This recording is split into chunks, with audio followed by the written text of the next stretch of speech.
legend begins. Find yourself within. Take up your blade. Let the fears within fade. Stories are told as the die roll. Don't be afraid. Make your destiny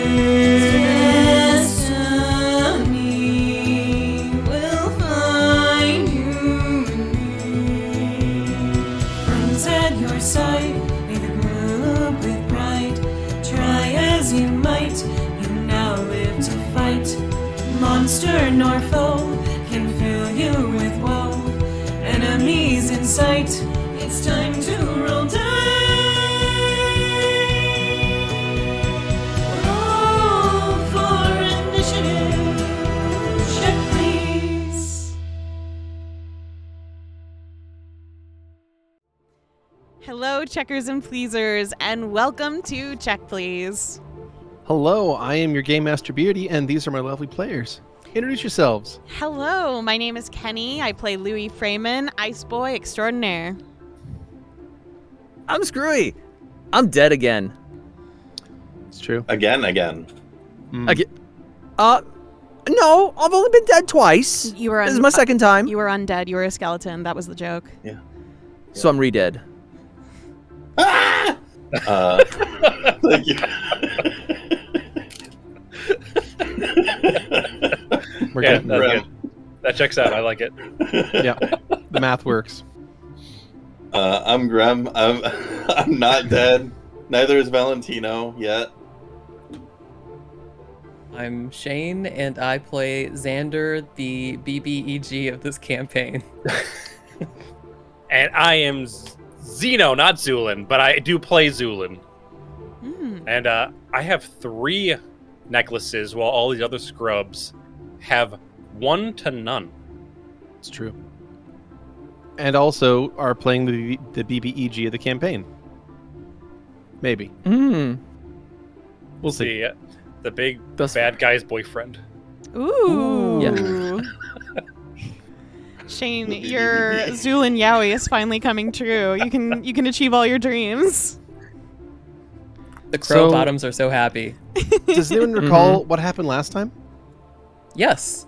Last time, we had a fun time in the Wizard Tower. We had rooms that were full of strange geometry, water walls and cubes that you could go through, water elementals. There was a lava room. A very faithful, intelligent, smart, capable skeleton died.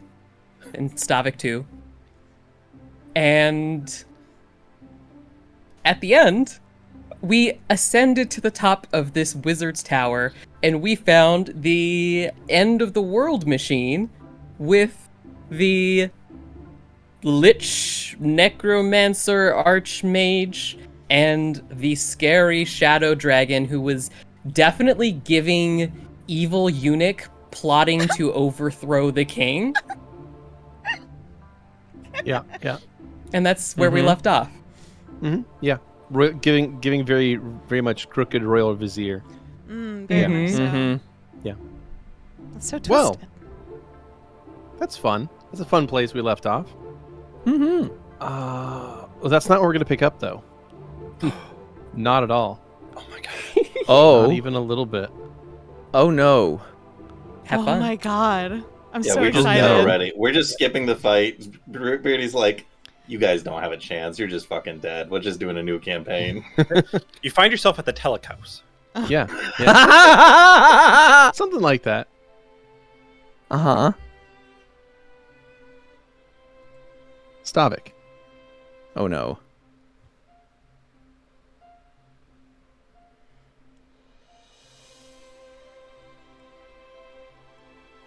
You find yourself somewhere very different.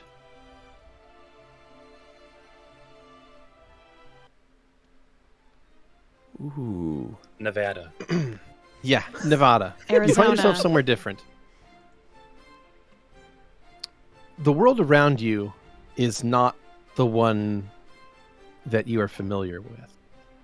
You are somewhere very strange. There is in front of you a canyon cut deep within the earth. Its walls rising, jagged and cracked. The air here is dry, sharp, and hot against the bones of your form. At the edge of the horizon, there is a molten sun sitting, radiating a sickly, oppressive light as its form shifts like it was made out of a thick liquid. It's far too large to be the sun of the world you came from. It's giving off far too dull of a light. At the canyon's base is a river, but no water flows there. It is instead a liquid you've seen many times before. It is golden ichor, the blood that you've seen flow from Xander's wounds on many occasions. It moves sluggishly through the bottom of the gorge. A metallic scent hangs heavy in the air, filling what would potentially be your nostrils with a taste of iron. Ripples occasionally breach the surface of this liquid and send drops splattering upward as if gravity was simply a suggestion in this realm. There are other beings drifting nearby. You think they could be souls, much like yourself. Their forms are vague and translucent, as if they were only half remembered. They mill about the canyon. Some of them watch you with curiosity. Their gaze does not appear to be hostile, nor does it appear to be kind. They're simply observing you. Some of them seem to whisper to each other as you find yourself standing there. What do you do?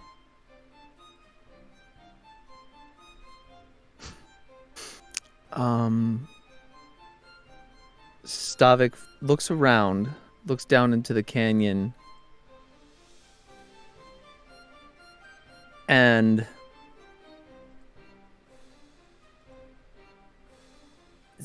does not look like oblivion.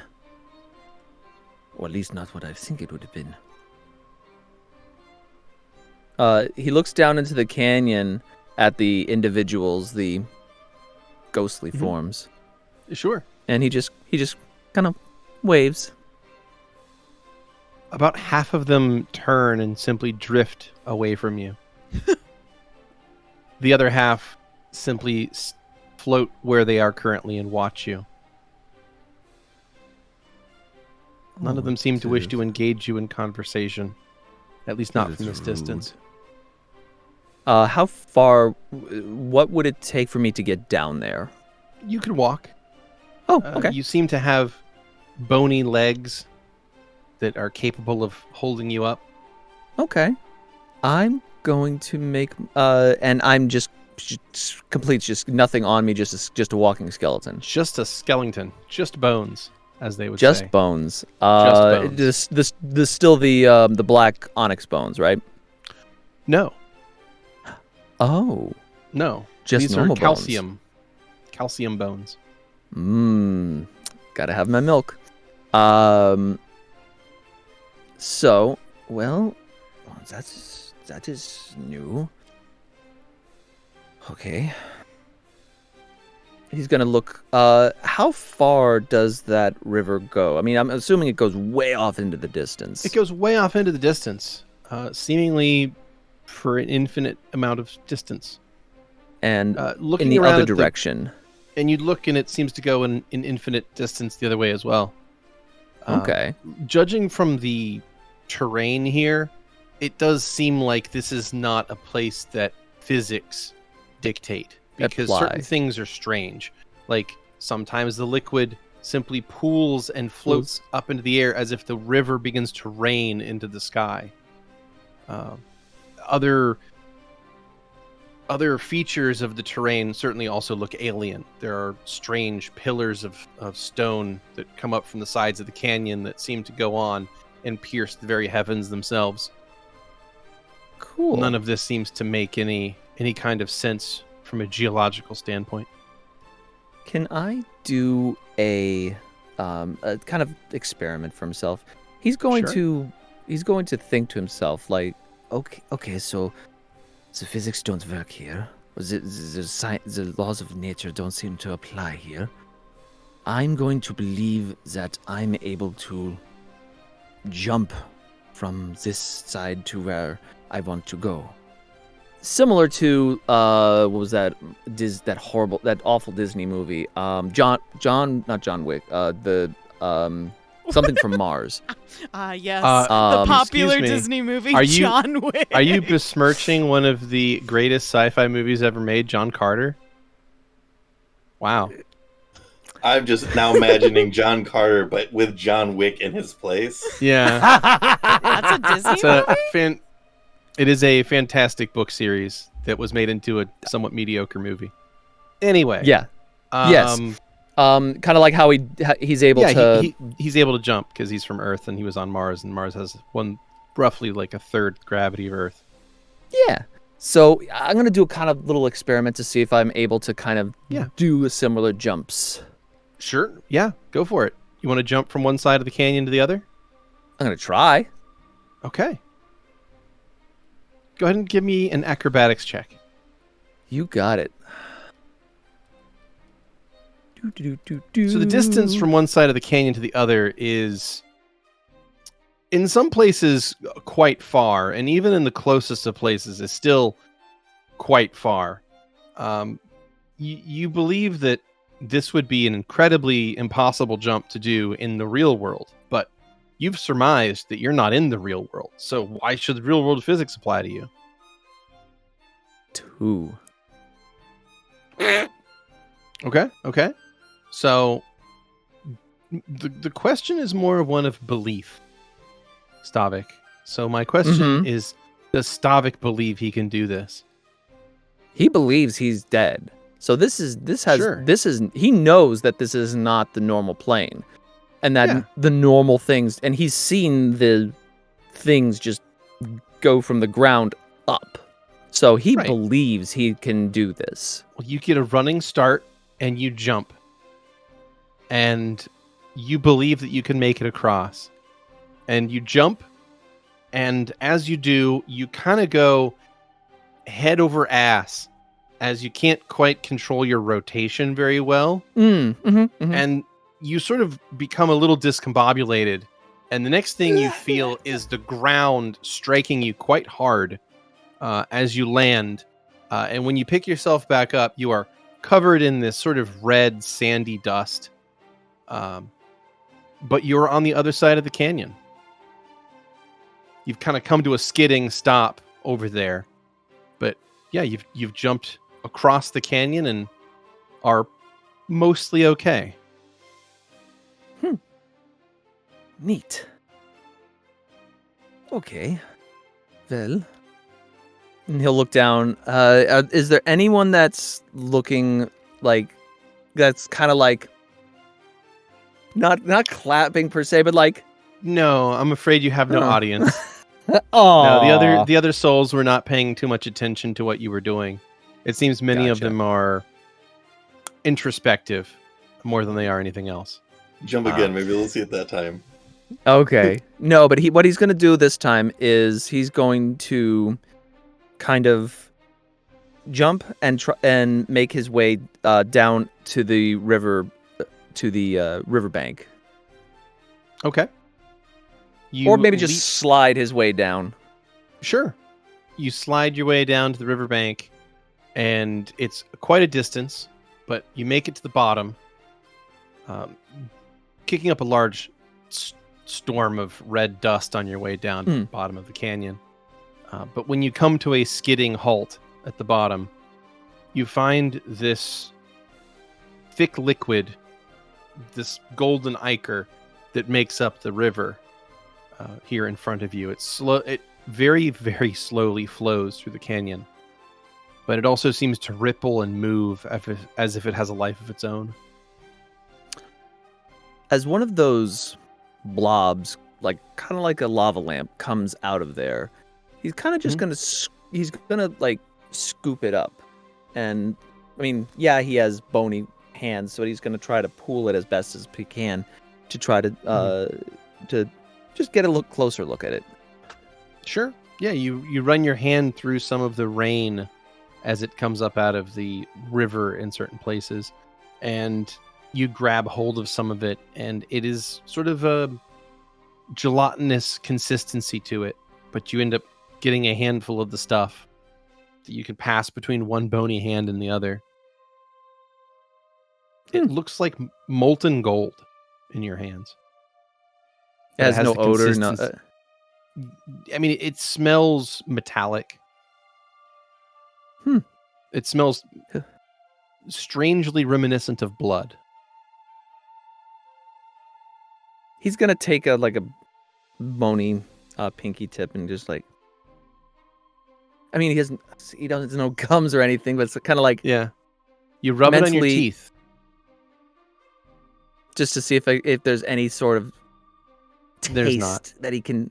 No taste. I'm No. afraid there's no way for you to consume it. You are, in fact, Oh well, just bones. just bones. Okay, he will kind of take the rest and kind of flick it down back into the water. Is there a nearby ghostly form that is watching with any sort of interest? I'll take a perception check, please. Sure. A 21? There's one immediately behind you. It's watching you. Hello Hi. there.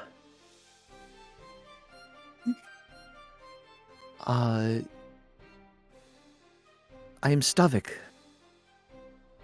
And who might you be? Names aren't really that important. Oh. You're where new here, is aren't this- you? Yes, in a manner. Well, to here, yes. Where is here? Someplace safe? Oh, that's nice. It's better than the alternative. What is the alternative? The Maelstrom. But it's broken. Yes. I had the misfortune of experiencing that.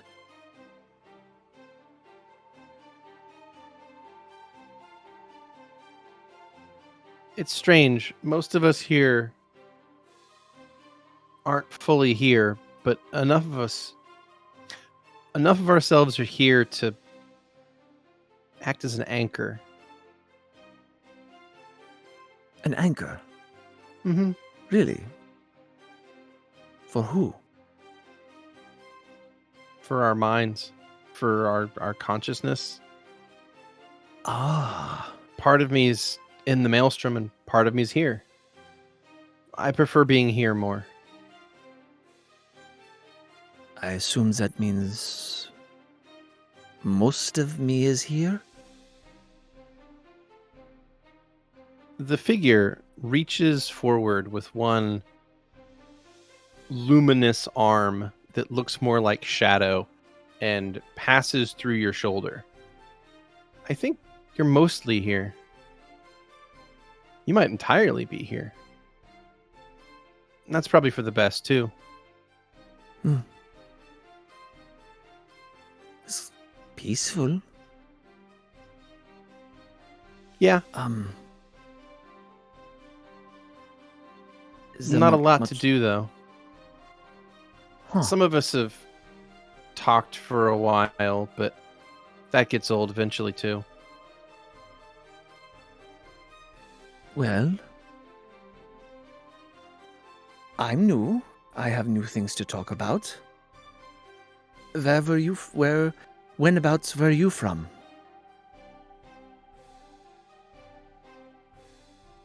Burgos?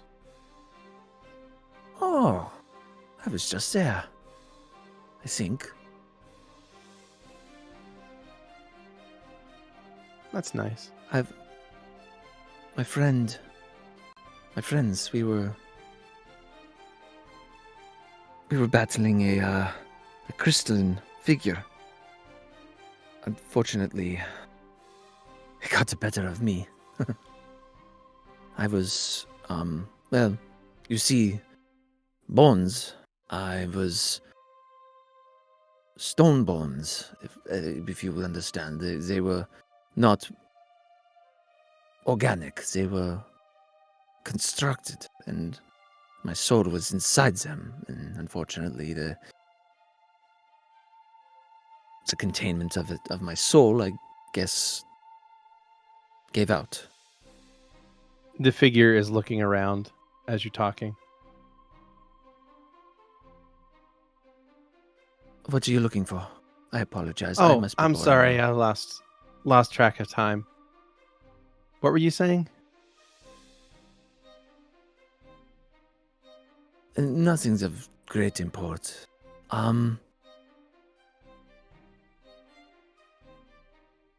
Do you know... Is there any way to communicate with individuals outside of here? Like people that are still alive?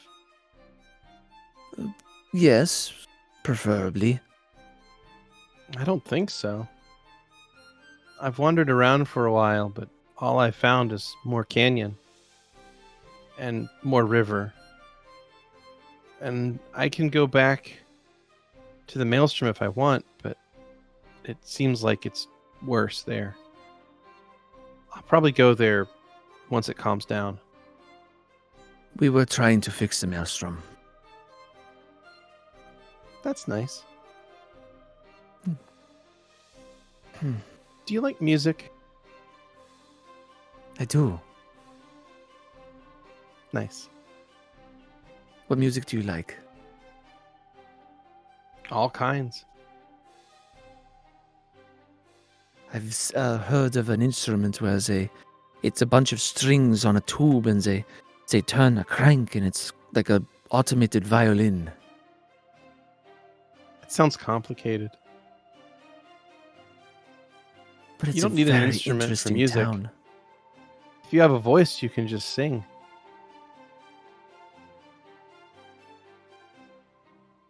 Can you sing? I think so. Once. I sing here sometimes. What was Maybe your I'll name? sing again someday. Do you remember? What? Do you mentioned the names aren't important, but I feel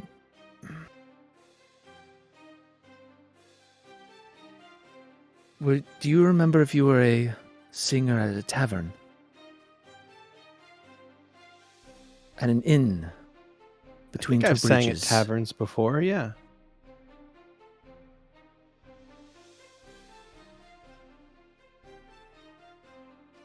It was always a nice thing to do. I think I It's a might way have to heard you make- sing.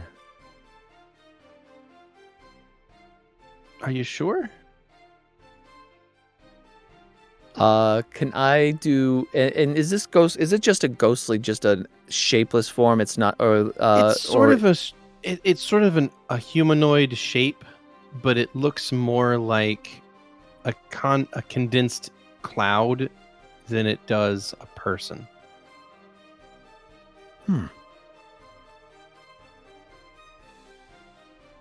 One second. Are you trying to remember the name or Yes, I am actually. Telly? I wanted to say. What? No. Was- What did you was just you- say, Xeno? What the fuck? What? Am I wrong? You just Yeah, said Telly Talbot. Talbert, the person that Marcus got pregnant? Oh my god, you're right. Yeah, she's in no. here too. I was about to say, what the fuck is Telly Tessa. doing here? No, You I think wouldn't happen to have been Tessa, would you? Your name. no. That doesn't sound familiar. I don't Now think. Now try Telly Wait. Talbot. Wait. Oh. No, I'm not that one, but I've met that one. You did. I enjoyed her Yes. music. What? I enjoyed her music.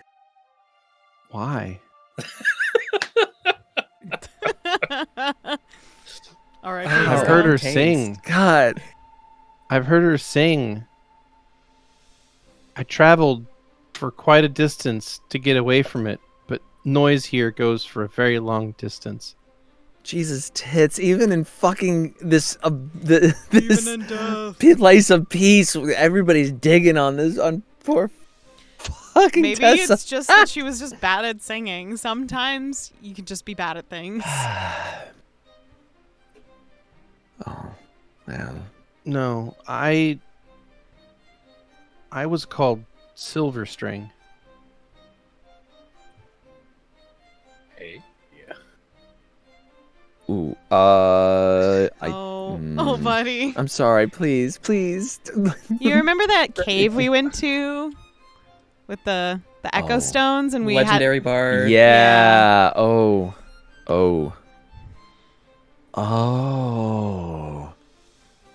You were searching for the echo stones. I think so.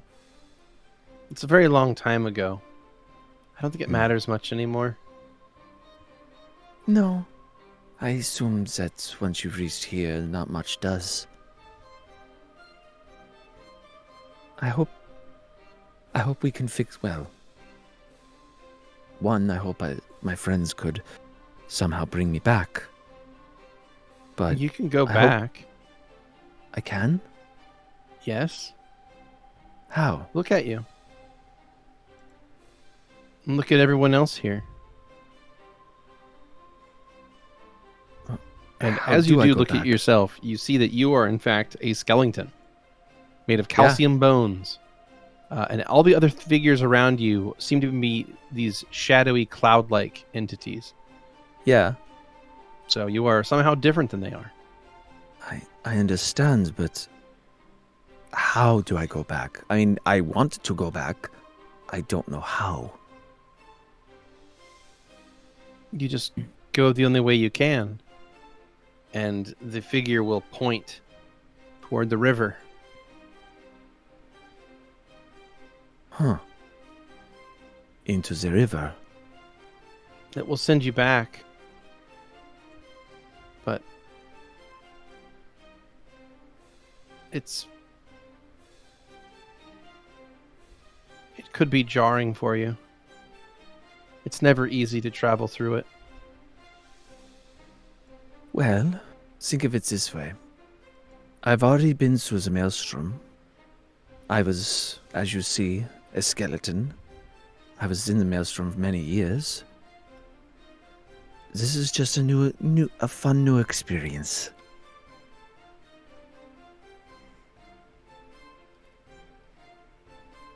Okay. Whatever you Is say, there- dude. Is there any message I could bring back? No. Nobody you want to contact or nothing? Or...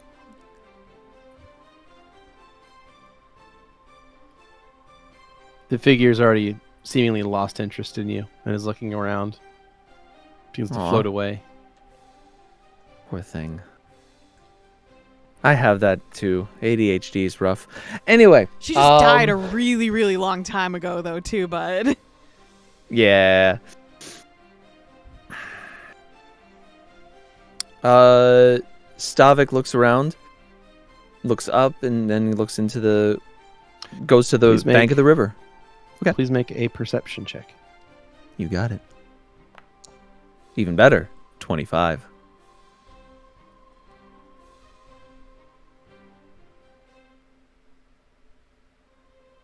Up on the top of one of the ridges, there is a figure looking down at you. Top of the canyon. Different shaped than the others. No, still looks like a cloud. Like a dark shadow.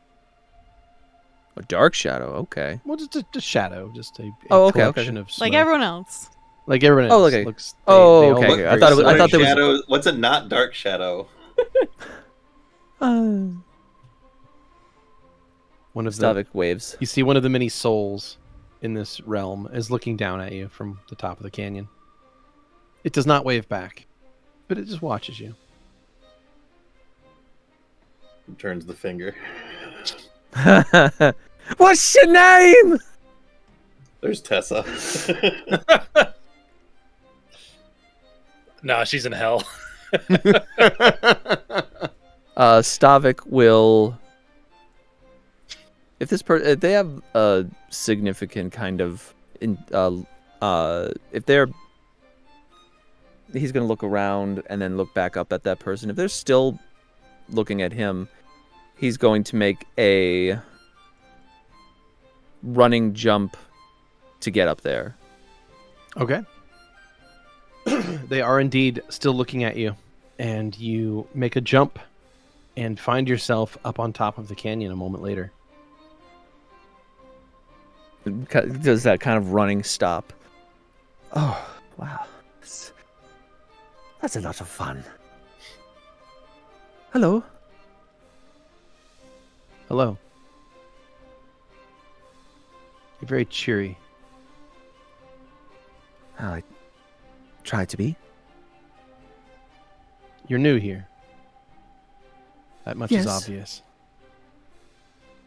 You're also different than us.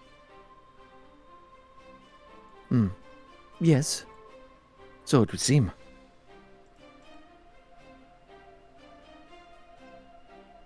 So what's holding you here?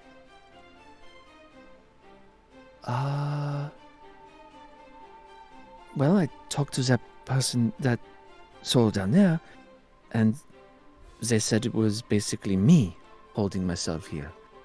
They said if I jump in, I would go back. Yeah, that's true. It wouldn't be easy, though. And what came out the other side would not be exactly as you remembered it. Oh, really? What would it be?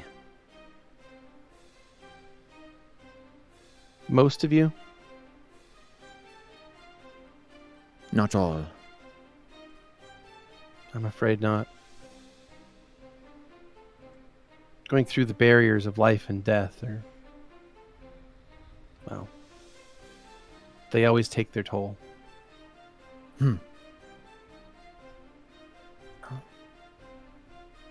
This would be my 4th time passing through the barrier. I'm surprised there's enough of you left to talk, then.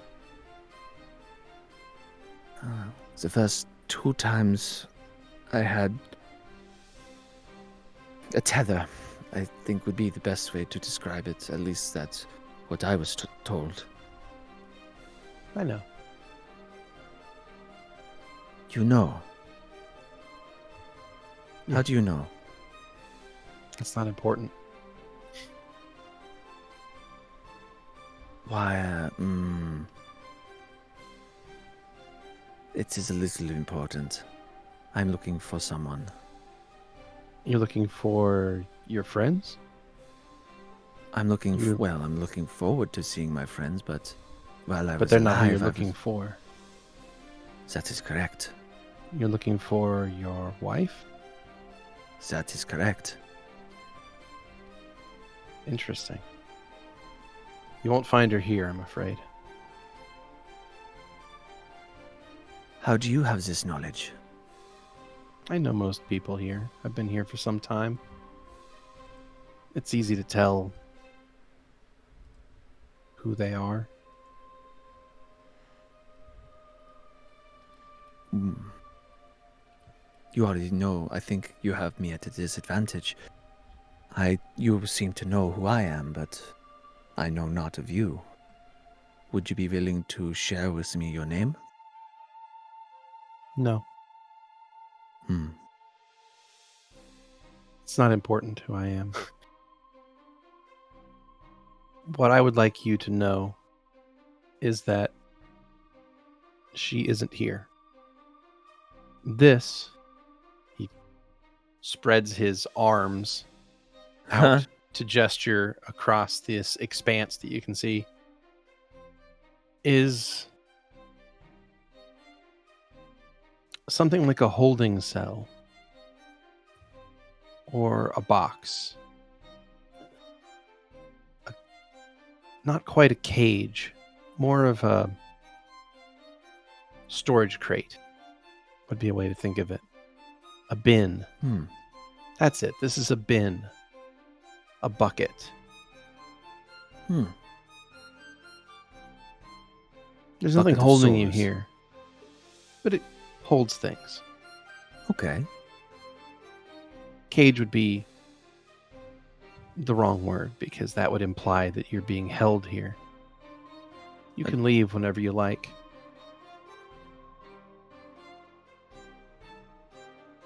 Well, I would like to return to the land of the living, mostly intact, so as to be able to help restore the maelstrom.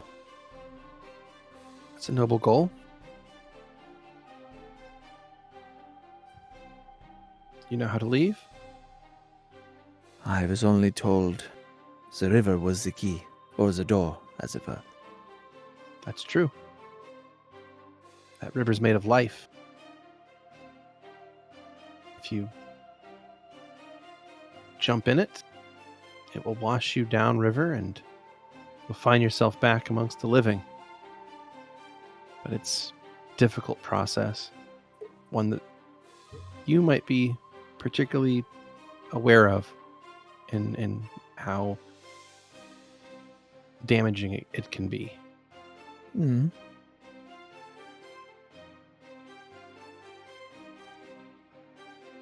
Why do you wish to help me, or at least give me this knowledge?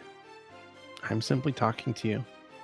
I've only told you that your wife isn't here because why would she be? This is not a place where her soul would have ever found. You do know where you are, don't you? No, I died, and I was anticipating oblivion. That's true. You would have likely arrived in the maelstrom given no other intervention, but that's not what happened to you. You were brought here. This is a place inside someone that you already know. The blood doesn't look familiar to you? It does. I didn't want to presume, but is this vastness inside my friend? Yes. It's a bin, a bucket, a storage container. It holds souls, partly, knowledge. In some cases, you might even say power. But right now, it holds your soul, amongst shades of others.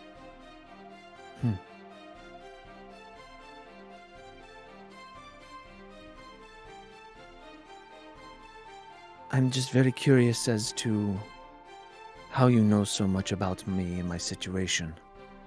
I know almost everything there is to know about life and death.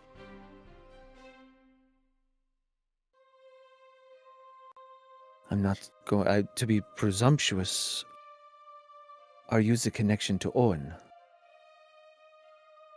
Something like that, yeah. It's very close. I hope my cloak fits you all right.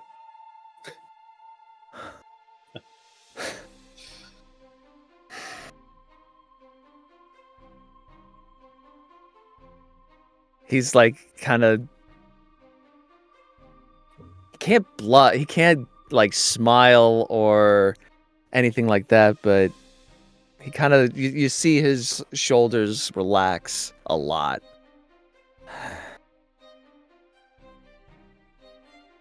Was that fun for you? I feel like that was a little fun for you. I was simply telling you that I hope my cloak fit you all right. You didn't get it tailored, so I didn't know if it would be too snug. No,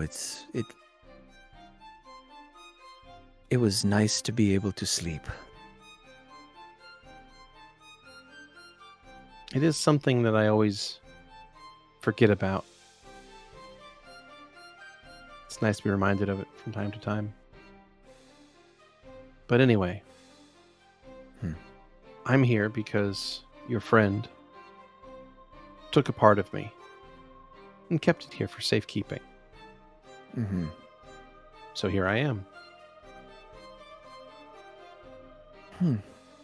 And for you, he took the whole thing. So you're entirely here. Unlike the rest of us who are only partly here.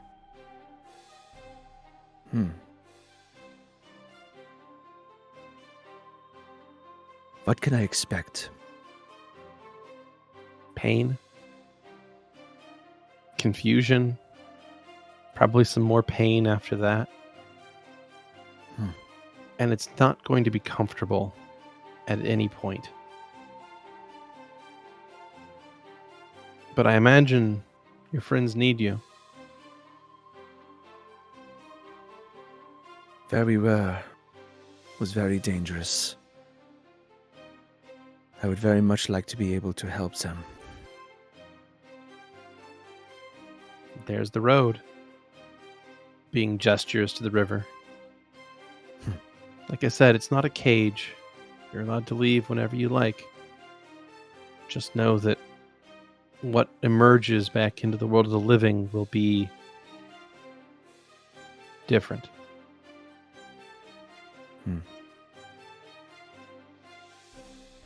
Well, you mentioned that my wife is not here as I expect, but do you have an idea of where she is? The last time I was told, it was nothing but bones.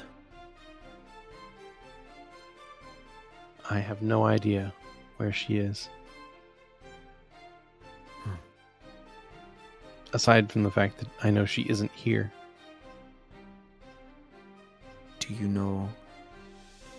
Do you happen to have an idea of where Rue has ended up? My daughter. No.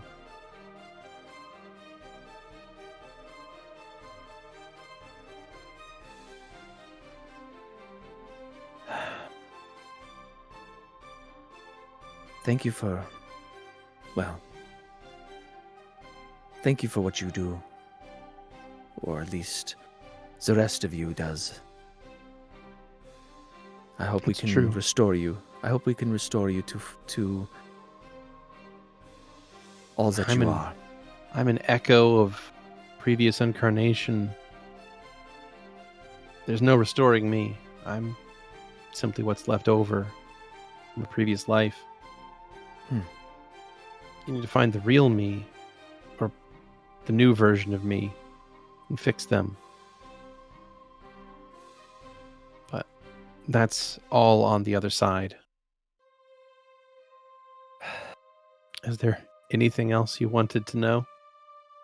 I imagine you have lots of questions, but I can tell you that I probably know less than you would like.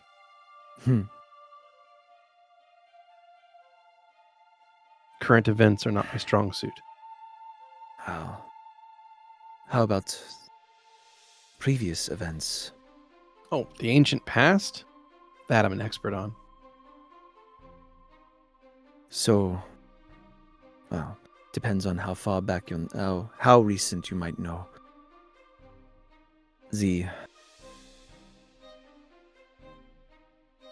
My wife basically, I don't know if tricked is the right word, but helped me to decipher abyssal languages to construct this book that partly created what you see before you. Was all of this the plan? My friend, I have absolutely no idea what you're talking about.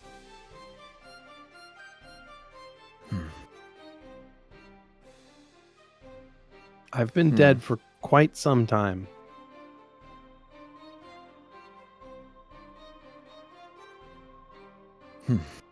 Well, Probably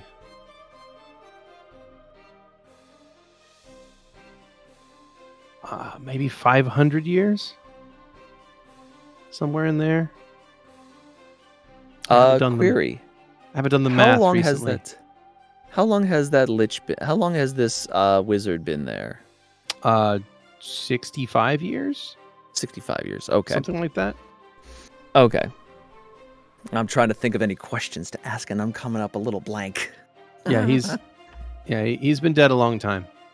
So, for reference, Skrewy, this guy was alive when the first protector of Presidium was made. Oh, gosh. Okay. Shit. But not as old as Hummel.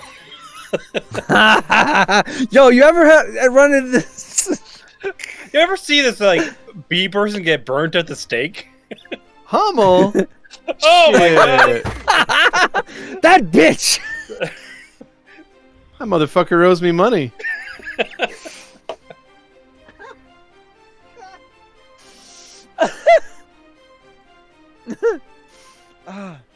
Okay. Well.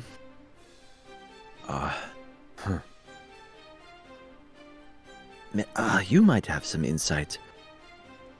Who is Detlev? Really?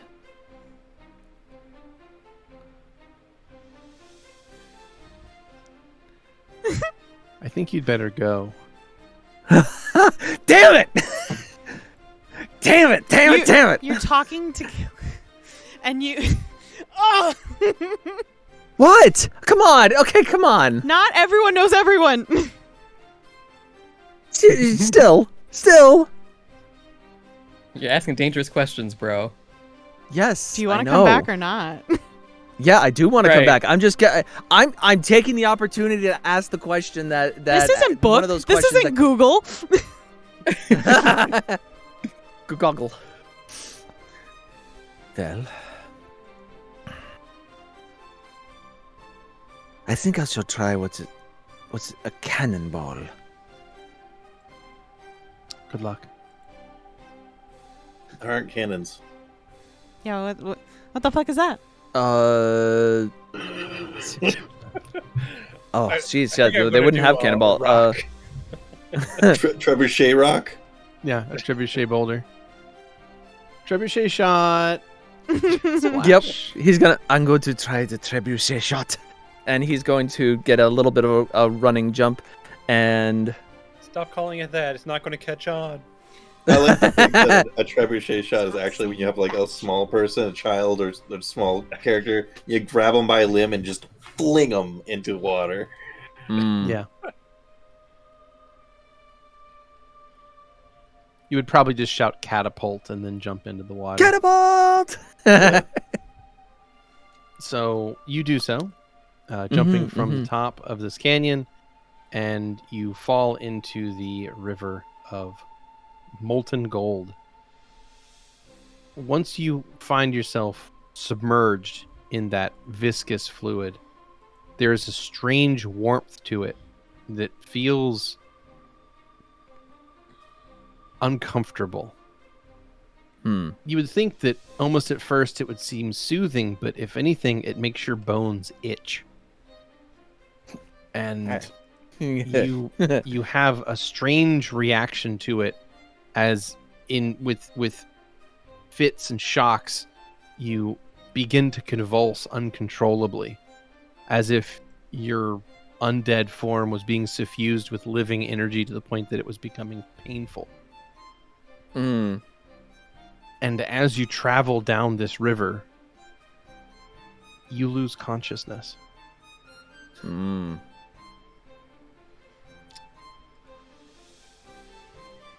Double dead. So you just see Stavik skeleton floating on the top of this blood going down the river. Well, he does. He tried to do a back. Tries to do a trebuchet shot, and he biffs it and just flat. How do you biff the cannonball? Like you just give up on the fact that holding he's- yourself? Like what? Just bones. Bones aren't great for it. It doesn't hold together well and just. All right. I He mean, gets if all- that's what you believe, that's what happens. No, that's just for fun. Okay. Well, that brings us back to the present. And in the present, Zu'lin, Louie, Xander, Valentino, and Bastion, you find yourselves at the top of the large spiral staircase that has brought you to the 8th level of the council tower. In front of you are two figures on either side of a massive arcane machine. It is thrumming with power and vibrating in strange ways and makes the room seem otherworldly. The two figures that flank the machine, one appears to be a wizened human wearing wizard's robes, and the other appears to be a collection of shadows in the vague shape of a dragon. What would you like to do? Kill them. That's what I'd like to do. Have Give me a they roll. noticed us? Oh, yes.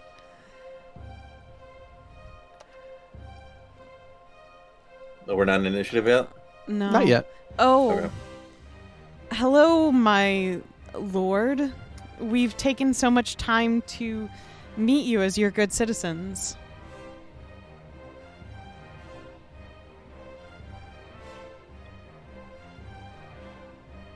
What? You citizens? Of course. You shouldn't be here. No. No. This is restricted to everyone. The servitors should have seen you out. Servitors! The servitors led us here. We're here to assist. The I'm a guest of servitors your do not friend respond. over there.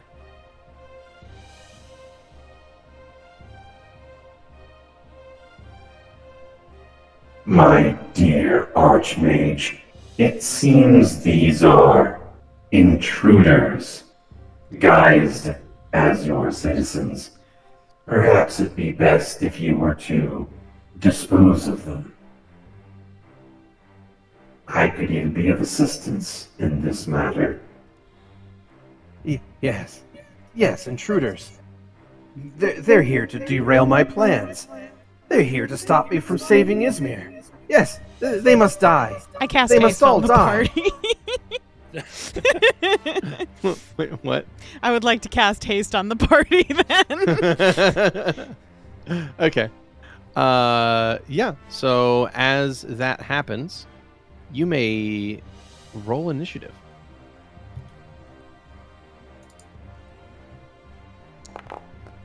I would like to use a hero point to reroll my initiative. Okay.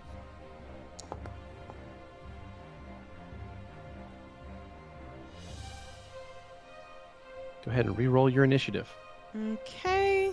Burn a hero point and re-roll that. How do I do that? So under your features tab, you spend a hero point. Yeah, I'm doing that, but the reroll. Okay. Yeah. So once you have that done, then you just go to your character sheet, summary tab, and then initiative is one of the things in the middle of your screen.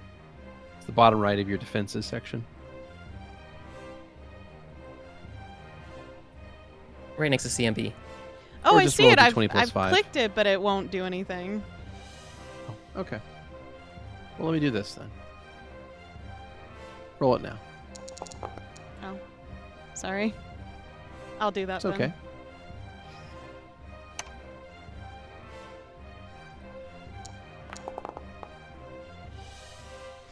Well, I tried. Do I actually get to cast haste then before this happens, or? You know what? They were talking, so why not? Okay.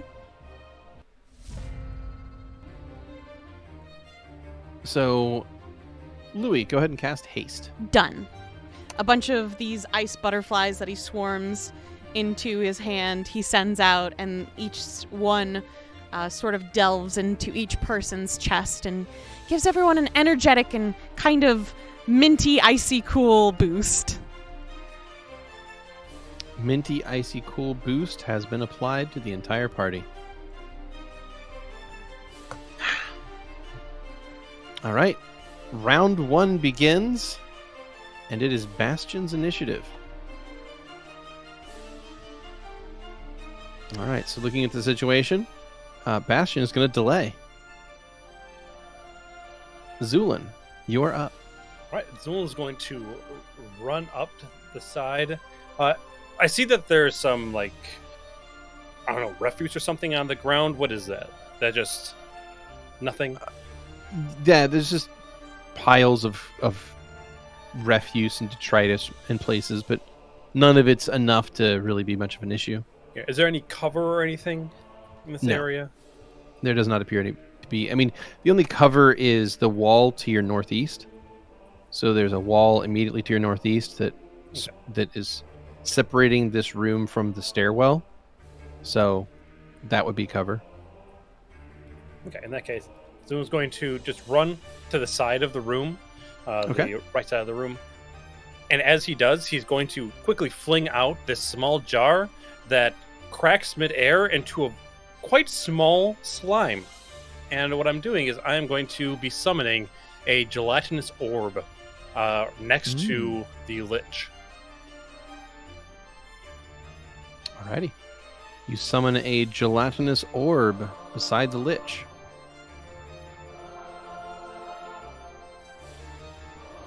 Okay, and that is a 1-round cast time, so that will finish next round. And that will take us on then to Bastion, who is going to delay till after Xander. Xander, you're up. Xander is going to look at the shadowy dragon and kind of tilt his head, and he says, after all we've been through and the work that we did together, to call me an intruder, that hurts my heart. And he's going to step to the side, and he's going to begin summoning.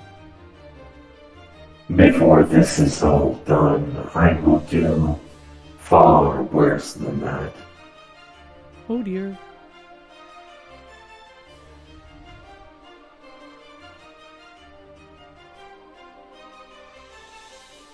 All right, and you begin casting Summon Nature's Ally. What would you like to summon? I would like to summon a medium earth elemental. You got it. Is that templated in any way that I need to be aware of? Nope. Okay, good. Then in that case, I have a medium earth elemental ready for you. It will appear next round.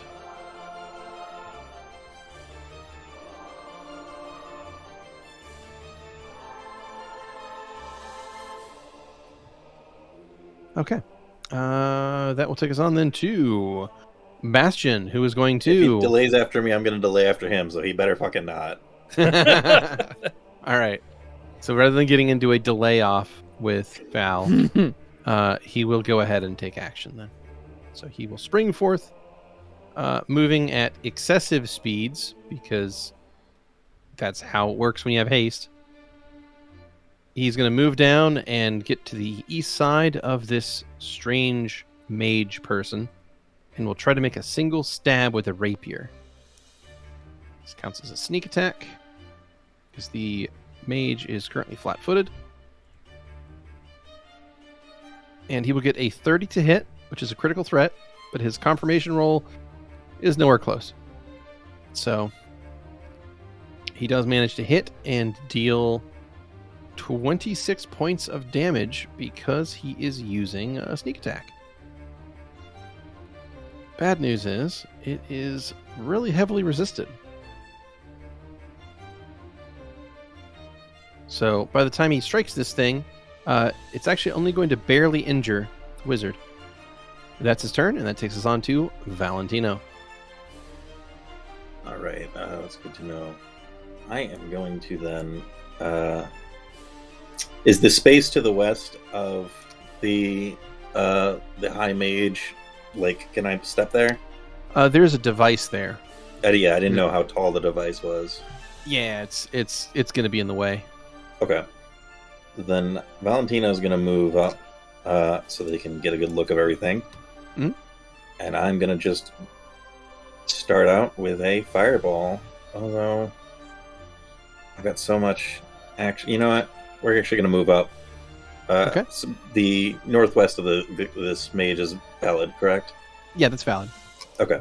Then yeah. Put you right next to this Valentino will- device. As you get really close to the device, you can feel the energy coming off of it. It's very strange. It's like being next to a campfire, but instead of putting out heat, it's putting out like vibrations. It's very strange. Vibrating campfire. It's very excited. Yeah. All right. So I'm gonna sneak up next to this motherfucker and give him a stab in the side. Okay. Stab in the side. Sneak attack. There we are. That is a 27 to hit. That will land. All right. Nice. Ignacio del Torre strikes true into the High Mage of Izmir and will do a small amount of damage. Most of it appears to be ignored because of this thing's damage reduction, but it is enough that the creature is barely injured. What is the damage reduction coming from, just for flavor purposes? It is a lich. It's because he's And- bony? Or is Roughly, it like it's like a resistance to damage. So the creature itself is abnormally tough. Like the taut flesh on its corpse, like of its corpse, is just heavily resilient, and it's more like striking stone than it is like striking flesh. He's got grandpa strength. God damn it. Yeah. All right, well, that's my turn then.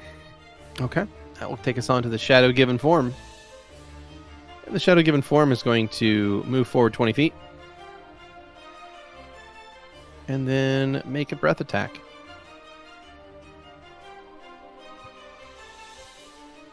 No! All right, so the Shadow Given Form crawls forward on all fours, moving around to the north, and will take in a deep breath and blow out this fog of purple energy that kind of covers the area. It strikes Louie, Xander, and Zu'lin. This is bad for a couple of reasons. Largely because the worst thing about it really is that since you guys are in the middle of casting full round spells, this could potentially disrupt your spell casting. So anyway, roll me some reflex saves, because this thing just used a breath attack on you. Big ol' Question. Shadow Dragon. Yes. I cannot see it at all. Do I get any kind of bonus to this save? Oh, you're on the other side of the wall. Yes. Ah, Mhm. okay. That's why okay. I moved there, I see. to I avoid this see. exact situation, hopefully. That is totally fine. I did not catch that. You are totally fine. Well, it is still going to hit you, but you do get a bonus. You get a +4 to your save. Okay. Cool. Excellent. There we go. Which save 26 am for I Zu'lin. doing? 26. Reflex, please. Thank you. All right. Oh, I'm gonna And use a that's- hero point. Okay. It was That's 15 for the audience originally. Yeah, 15. We're going to hero point that. And then Xander, you got with the bonus, you got a 24. Mhm. So that is good. You also, I think all of you have protection from evil, Yes. which is That is another correct. +2 to all of these as well. So Right. that would mean Okay. Zu'lin, you got a 28. 24. Xander, you got a 26. And Louie, you got a 24, which means you all pass. Nice. So you take half damage. In that case, that is going to be 19 damage. It's half.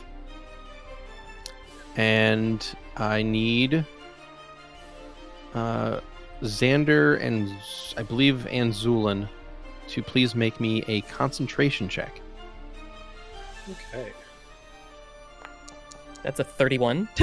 That will pass. Now, where do I find concentration? Concentration is under your spells tab. It's in the top left. You got it. Right. Yep, top left of your spells tab. That is a 27. That will pass. Yes. Alrighty. So you do not lose your spells. And this thing's breath attack is done. That is the Shadow Given Form's turn, and that takes us on to Louie. Yes. Louie is going to attempt to run away from this. He's got 60 feet because of haste, I believe. That is correct. So he is going to start moving his way past Bastion and Valentino and the high priest thing guy, Lich, the Lich. He's going to run past the Lich area. And he doesn't really have a good shot to do a flurry right now, so he is going to send out a darting ice butterfly at him specifically. Being hasted, does that matter at all for this spell? Just checking. It does give you a bonus, but that's already built into the attack. Okay. That is a 14 touch. 14 touch against the High Mage. That will succeed. I'm assuming you do have precise shot. I do. Then that will succeed. You strike for 14 points of damage. However, this creature appears to be immune to cold damage. I'm sorry. So You told me not to use fire. You bitch. All right. So there's that moment of sadness as That's your cool. darting ice butterfly strikes the Lich and seems to do absolutely We're nothing to the screwed. creature. Oh, that's my turn. All right, the High Mage is up, and what it's going to do on its turn is look around. It is going to take a 5-foot step south. It is going to cast a couple of spells. The first is a quickened spell, as it hurls a series of magic missiles around the room, striking a bunch of people. Louie, you are struck for 2 force damage. Bastion, you are struck for 3 force damage. Valentino, you are struck for 4 force damage. Zu'lin, you are struck for 4 force damage. And the Shadow Given Form is struck for 4 force damage. as it flings magic missiles all around the room, seemingly without any care as to who gets struck. That is a swift action, and for its standard action, it is going to cast a spell. Now, it is crazy, so it's not going to think about this very well, and it's going to provoke an attack of opportunity from Bastion in doing so. Bastion misses. That's fine. It's going to cast a spell back at Bastion, and that is going to be a very bad potential thing. Let's see. Forward kill. That will strike Bastion. What's happening? What's the visuals here? Okay, so what's happening is the High Mage, first thing he does is he steps backward, and with a flick of his left hand, he casts out a series of little force balls that go throughout the room and strike people for a little bit of damage. Then with his right hand, he pulls in all of this greenish purple energy, and then he is going to fire it out of his right palm right into Bastion's chest. Bastion is going to start coughing blood, and I would like Stavik, roll me a d4. Stavik? Oh, okay. Yeah, Okay. Stavik, roll me a d4. You got it. Okay. 1. Bastion coughs up some blood as he is struck by this spell. Spits up a bunch of bones. Yeah, he spits a bunch of blood. It sucks, but he's still standing. That is the High Mage's turn, and that takes us on to the beginning of round 2. Zu'lin, your gelatinous orb finishes forming and is ready to act as soon as your initiative is over. What would you like to do? All right. Well, I'm going to keep moving closer. How much extra movement did I get from haste? Is that 30 extra feet. So your current speed is 40 feet of land speed or 55 feet of flying speed. right? That and because my typical is 20. Right. Movement. So it gets dropped down because you're of your Correct. level of encumbrance. So Correct. your current So- speed is 40 Wonderful. for land speed. Okay, so I'm gonna. You are faster in the air, though. got it. All right, that's enough. So, Zu'lin's going to make his way closer to where everyone is trouncing onto this lich. Yep. And I'm going to throw 2 bombs on it. Okay. They are sand bombs. Okay. Precision as well. Does that require a full round action to throw 2 bombs? You know what? You are correct. I think that would be. So I'll just throw 1 bomb then. Okay.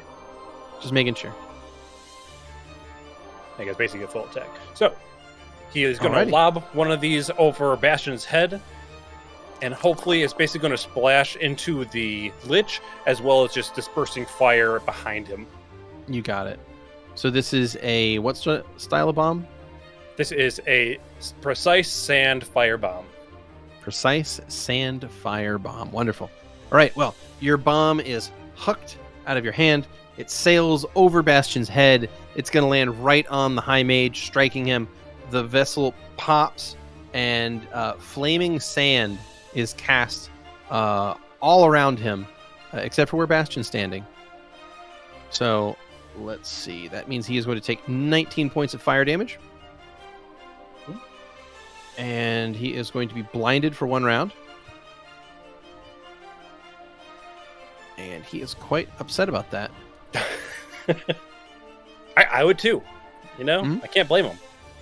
Yeah, sand in your eyes or not eyes, that sucks. Ow! Ow! Why? It's in my eyes. Ah! If he's got like the eyes, I imagine it's even worse. He's got to like pour them out.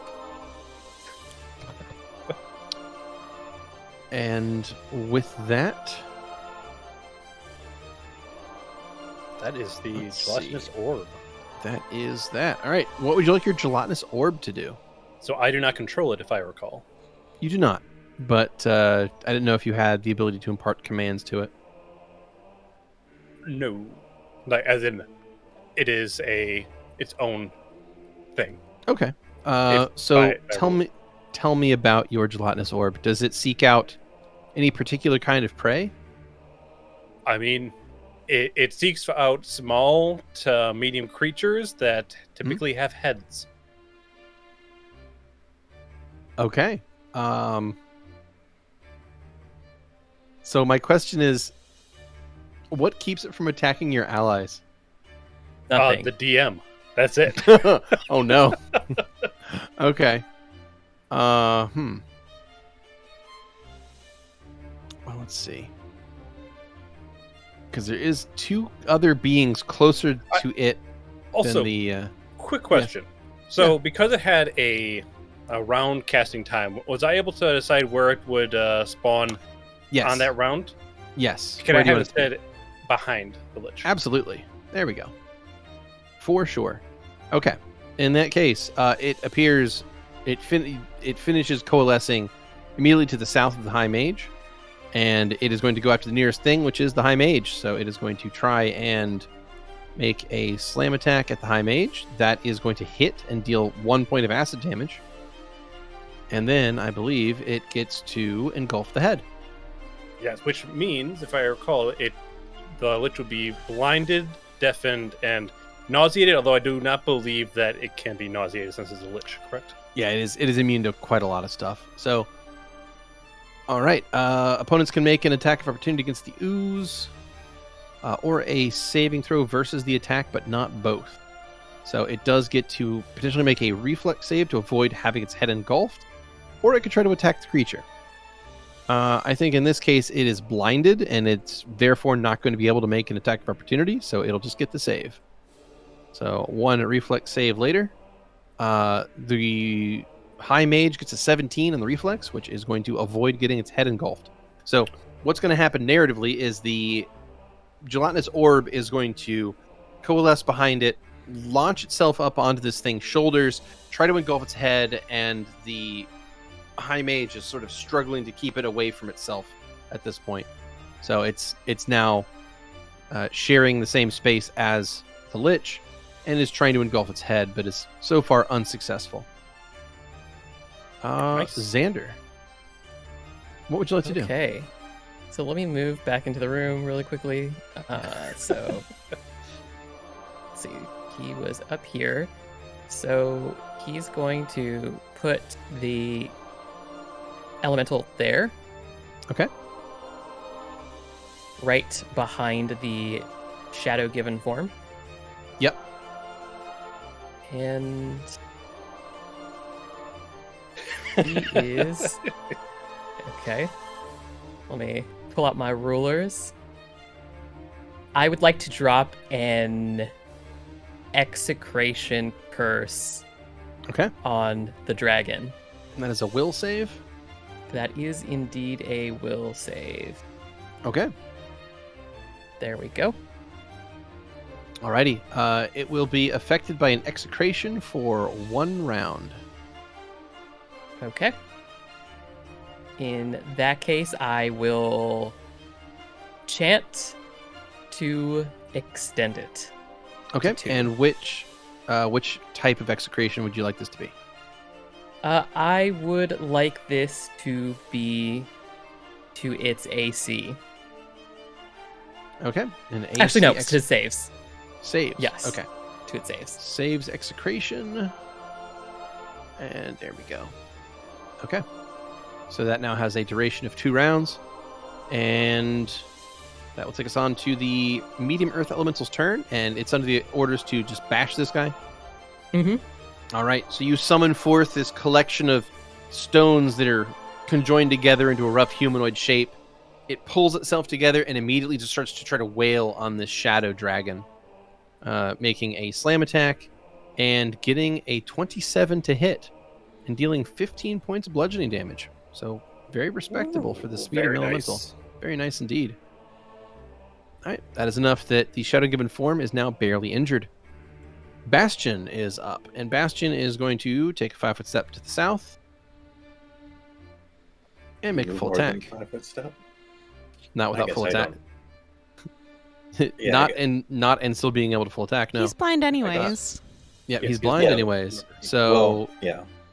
haste, sneak attack, 2 weapon fighting, and full attacks. Here we go. Sneak attack, 2 weapon fighting, haste, and you don't get a second attack for that one. There we go. That is incorrect. Nope. And there. Okay, let's see. What did we do here, Bastion? So Bastion swings his rapier and dagger, trying to get past this thing's defenses. And of his 5 attacks, only 1 of them is going to hit. And it's going to strike for 23 damage, of which this thing is going to be largely immune to. But enough damage has struck him that the Lich is now injured. Very nice. All right. That is Bastion's turn, and that will take us on to Valentino. Valentino's going to do something similar. He's going to 5-foot step closer to this lich, go straight for the chest section. And let's do this correctly. Haste and sneak and full attack. That was a 31 to potentially crit with a 28 to confirm. Confirm. Yes! I don't think it's 17 hits. And a 17 to miss. But you did get a critical hit. So that is going to be 35 yeah. points of damage. So that is an excellent shot. The Lich is now badly injured. Nice. Punch the sword in, feel it hit something squelchy. So there is something in there.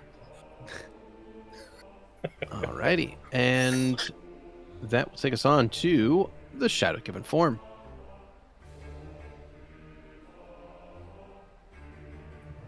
And what it's going to do is it's going to simply turn toward this medium earth elemental and is going to make some attacks at it. That is going to be a claw, bite, wing, tail. So Jesus. fucked up. Yep. All right. And that is going to be 19 damage, 16 damage, 10 damage, 5 damage, 7 damage, and 10 damage. The elemental is dropped to negative 33 and destroyed. Alrighty, that will take us on to Louie. Yep. Louie is going to keep running around at the speed of sound to make his way to the other side of the dragon. Just a second. Mhm. to the other side of the dragon over this direction, so he's farther away from the group. And he is going to cast Vengeful Comets. If I went too far, you can pull me back a You're second, fine. but I'm pretty sure. I mean, that's roughly correct. Okay. And he will cast Vengeful Comets, sort of pulling his arm up from the sky and willing to him the energy and essence of the stars that he can. And pulls down two... This is stupid. This is stupid, Beardy. I don't know distance here. It's fine.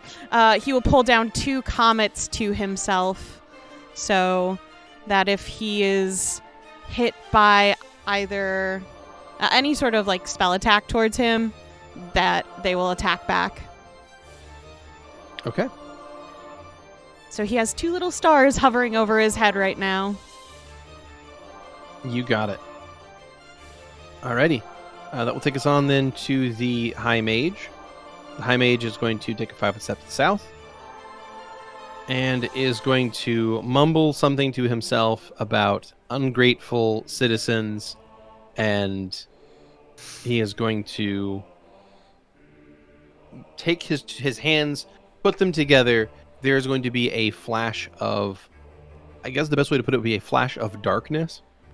And what is going to happen is a couple things. The first is this purplish black energy is going to suffuse his form as he is healed for a small amount of damage. And the second thing that's going to happen is he is going to summon around him a series of bodyguards. Rising from seemingly some sort of null space between dimensions, but sort of popping up out of the ground, appear to be a quartet of armed and armored skeletons.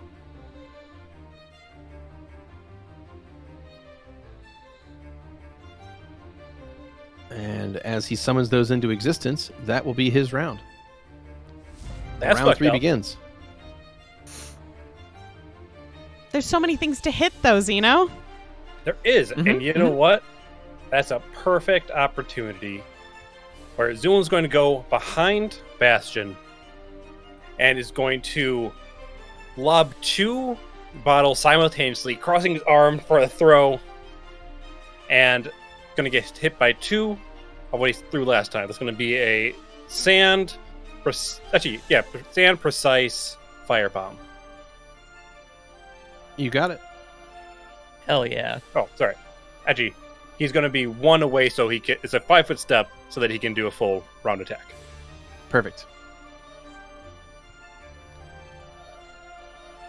Oh, and as your turn comes up, the Lich is no longer blind. Yes. But don't worry, he's about to be blind again. Mm-hmm. All right, so that first shot is a 20 touch. That will land as you deal 16 points of damage to the Lich. On the And first bomb, The other is a nat 20. Ooh. What's the confirmation? 24, but there may be some adjustments for the second attack that I am not aware of. only if you have something like critical confirmation as a feat, but I doubt you do. So I guess it's No, just so- misses. Correct. In that case, that is a critical hit for the bomb. So first bomb Nice. hits for 16, second bomb hits for 33. So the splashes, of which the champions get saving throws. I'll roll those real fast. Is DC 19. They all fail, and they all take 9 points of damage. So that's nice. 9 damage to all the skeletal champions around the High Mage. Your second bomb lands and is a critical hit for 33 points of damage. The High Mage takes 33 more damage, and all the other skeletal champions have to make another saving throw. And all but one will fail. So that's another 9 damage to each of them. Except for one, which is going to take half damage. So 3 of the 4 skeletal champions are now slain. And the High Mage is near death and blind. Does the sand affect the surrounding as well? Yeah, it's getting all up in Thursday? that machine. Yeah. For blinding. For the skeleton. Are skeletons able to be blinded? Yes. But that one passes. He did fail one of them. Sorry. He passed one save, failed the other, so he is blind. Alright. Awesome. All right. Anything else? That is my full round action. All right. Your gelatinous orb. However, Zu'lin is also keeping a close eye on this gelatinous orb in case it does anything funny. Well, we're about to see if it does anything funny. So roll me a d3. Got it. Please roll a 3. One will be Roll Valentino. a D3. 2 will be Bastion. 3 will be the High Mage. Just type in. You type /R space 1d3.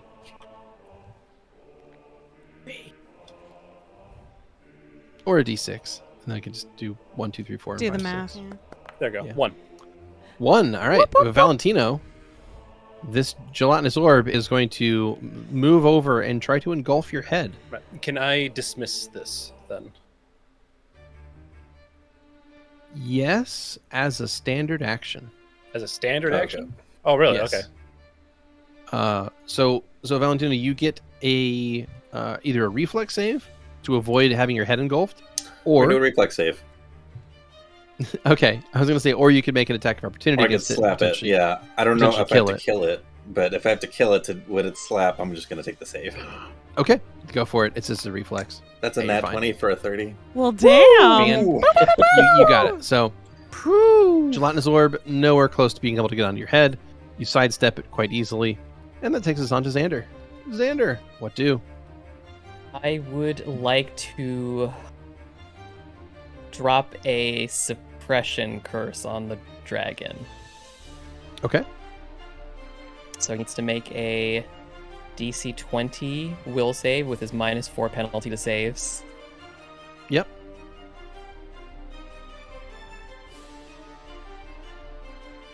All right. Then that will affect him for 1 round. Okay. So Xander is going to look at the dragon and he's going to say, "You will return what you have taken." And then he reaches out a bunch of... My apologies. Sorry, that was my bad. I thought it was like a 8-round thing. That's never mind. So he got a 27 on his will save. Ooh. So he saves and Okay. is therefore unaffected. My apologies. I misread the effect. Sure. That is fine. In that case, I will move out of the way. Actually, yes, I will move out of the way. And there's no hero pointing enemy saves, right? That is correct. Okay. No risen powers here today. It was nice. Lena's got risen powers. He's just not using them here. All right. Well, since this guy is blinded again, Bastion's going to 5-foot step to the south and continue trying to kill him with sneak attacks. So, Torben fighting haste and sneak, and Torben fighting sneak and go. All right, so he gets on his first shot, a 28 confirming 29 critical hit. Yes. And then his second and third attack are going to miss, and his fourth and fifth attack are also going to miss. But still pretty good, because that critical hit is enough to deal 33 points of damage to the High Mage. And that is going to strike the creature for 33 damage. And Nice. as he strikes it with a rapier, the figure is going to collapse to the ground and begin immediately decomposing really rapidly. Do the skeleton- collars feel like they deactivate? No. In Okay. fact, the collars are humming and vibrating in a very unusual way. It feels like they're powering up. That is Bastion's turn. That takes us on to Valentino. Well, that's not good. I don't really have much I can do about that right now, though. Valentino is going to use his super fast speed to then get close to this this shadowy fucker, unless anyone has any objections. I mean, it might be a good time to throw out a fireball or something. You do have like fireball. that. I know he That's has a like fair point. 6 attacks, so That's a really Keep that good in mind. point. just, just food for thought. I can get some sneaking on him, but yeah, I think you're right. Is the last skeletal champion gone with the mage? No. Okay. Then Valentino's gonna... I don't really need a 5-foot step back. We're gonna move a little bit north so that he prioritizes me over Xander. Would that provoke from the blob, actually, if I ran away? Okay, No. then yeah. I figure that's the dodge. That perfect dodge is like he's already on his way over as this thing is leaping towards his head. And is going to toss a fireball, do like a diving throw. Nice.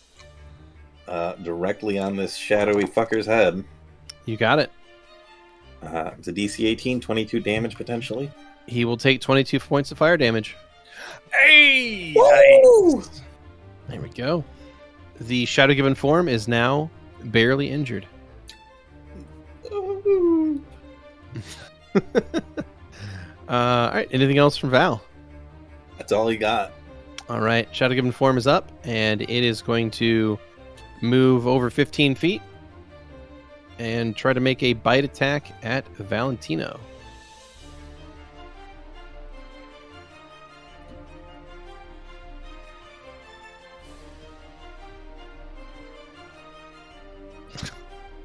It's like I roll it and I'm like, oh no, that's too much. So I re-rolled it and it rolled a crit the second time. So yeah, that's fun.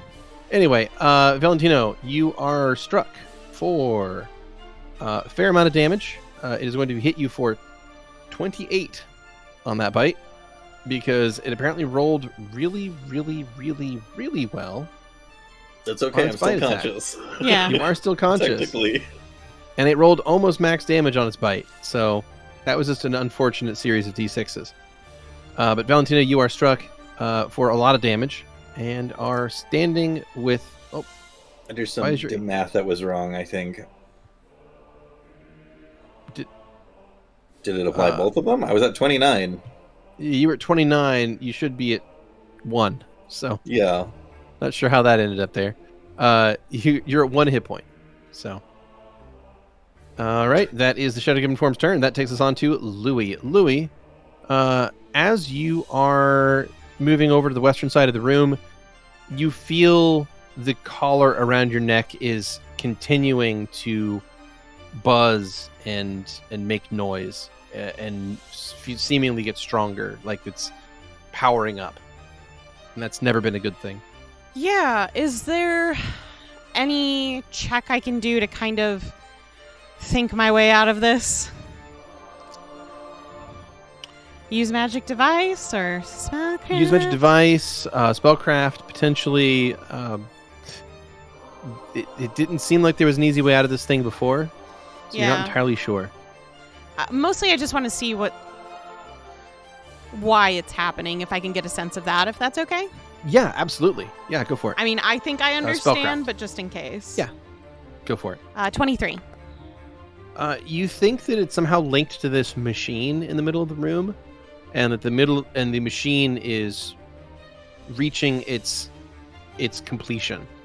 Whatever it's doing, it's finishing, and that's somehow reverberating with the collars. Can I attempt to stop the machine? Yeah, it's right there. What do you want to do?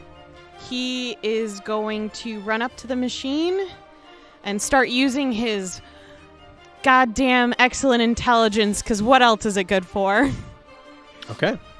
So in that case, it is going to be either, this is up to you, whichever you'd like to do, either a spellcraft or a use magic device to attempt to manipulate the machine and get it to do something other than what it's intended on doing. I will use the spellcraft then. Go ahead. 26? If not, I can always use a hero point.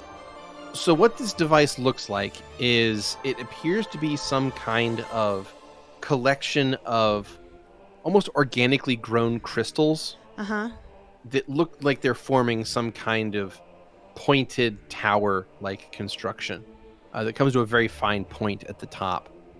There is energy that is gathering at the end of that, and around the base of the machine there appears to be different kinds of dials and levers that are also made of organically grown crystal, and you look at it and you're trying to turn some of these and switch some of these levers and move some of these switches and just generally mess this thing up or try to get it to shut down or power off. Yeah.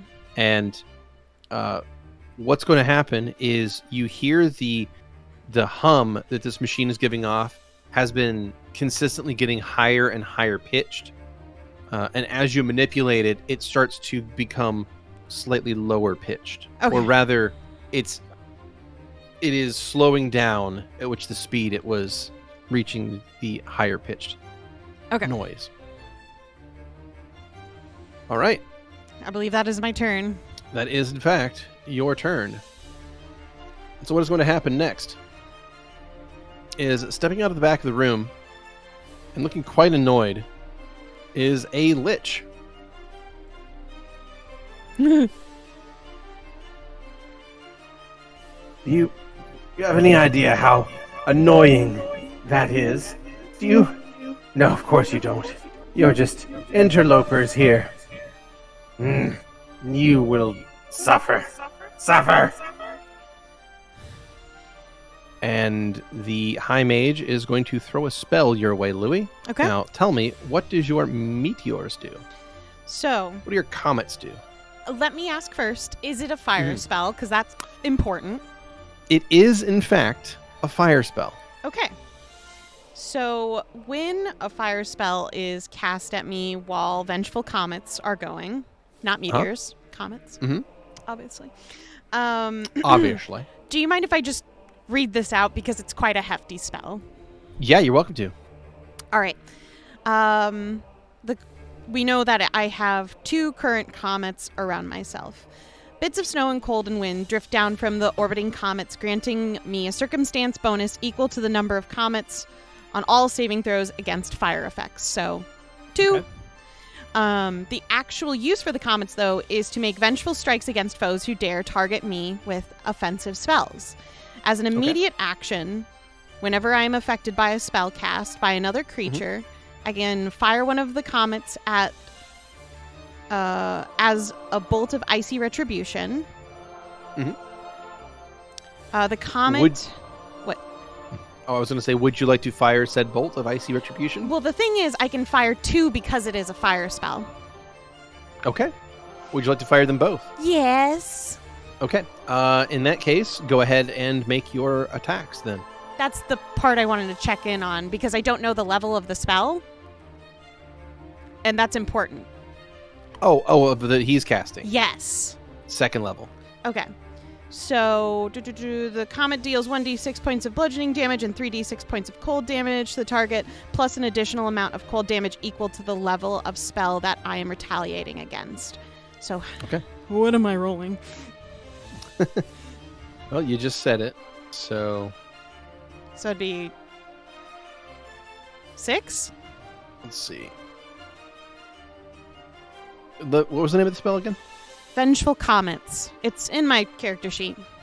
Yep, that's fine. I got it here in front of me. So the damage you're rolling is going to be 1d6 bludgeoning, 3d6 cold, and then +2. So you would 5. roll that twice since you're firing 2 Okay. comets. So can I just roll 10 d6? Well, there are different types of damage that are resisted in different ways. Do the numbers in a row. Okay. So 1 is the bludgeoning, the next 3 are ice. Okay. Well, let me save you some time. Okay. First thing you need to do is roll 2 ranged touch attacks. Okay. So this is just your combat tab, range at the top. 18 touch.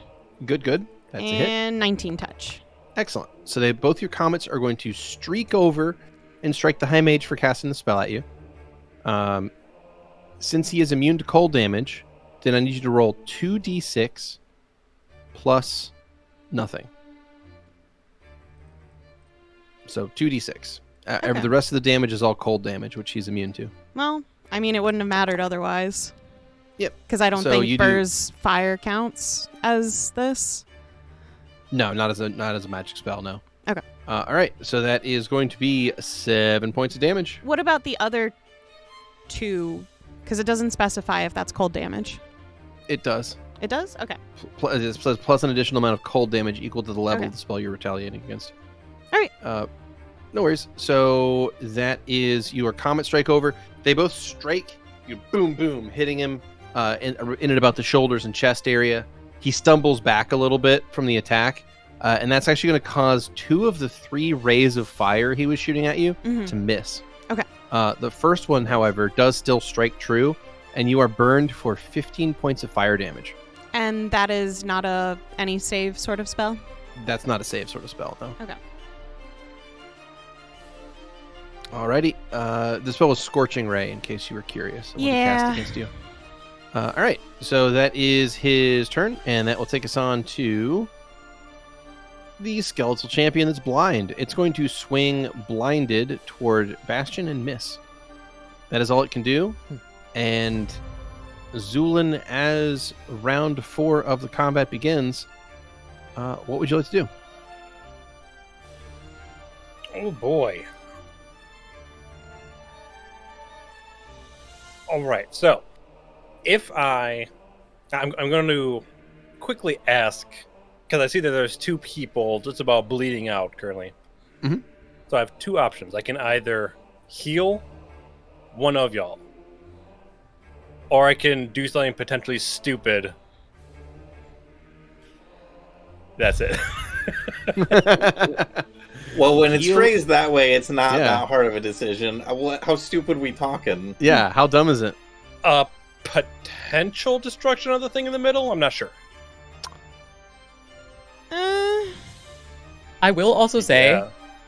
that I don't think there's a way that you can heal Valentino enough that he won't be taken down by Burr.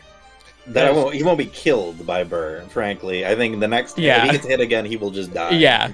So, Yeah, Probably. I agree with that assessment. Then I think I might do my stupid thing. I think stupid wins. Let's go. So, for the also Stupid question, always wins. I have 3 rings around my head in a necklace. Okay. Are they vibrating also? Yes, they are. I take the entire necklace and I'm going to huck it. In the space, it's in between Burr, the slime, and this device. Okay. I'm hucking it with a acid bomb right there. Okay. So go ahead and throw down your bomb.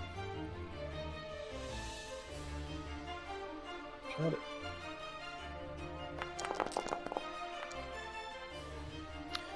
Alrighty, you throw down your bomb as you throw this necklace of collars out there with it. The bomb's going to go off and deal 20 points of fire damage, or was acid? Acid, yes. Acid damage to those collars, which is going to cause them all to begin to, activate their tamper-proof settings, and they start to get really funky. They begin to buzz quite loudly, and you think they're going to go off in the very near future. Okay. Anything else from Zu'lin? Call that a standard action. Can I use a... I'm just going to go to the corner for now. Okay.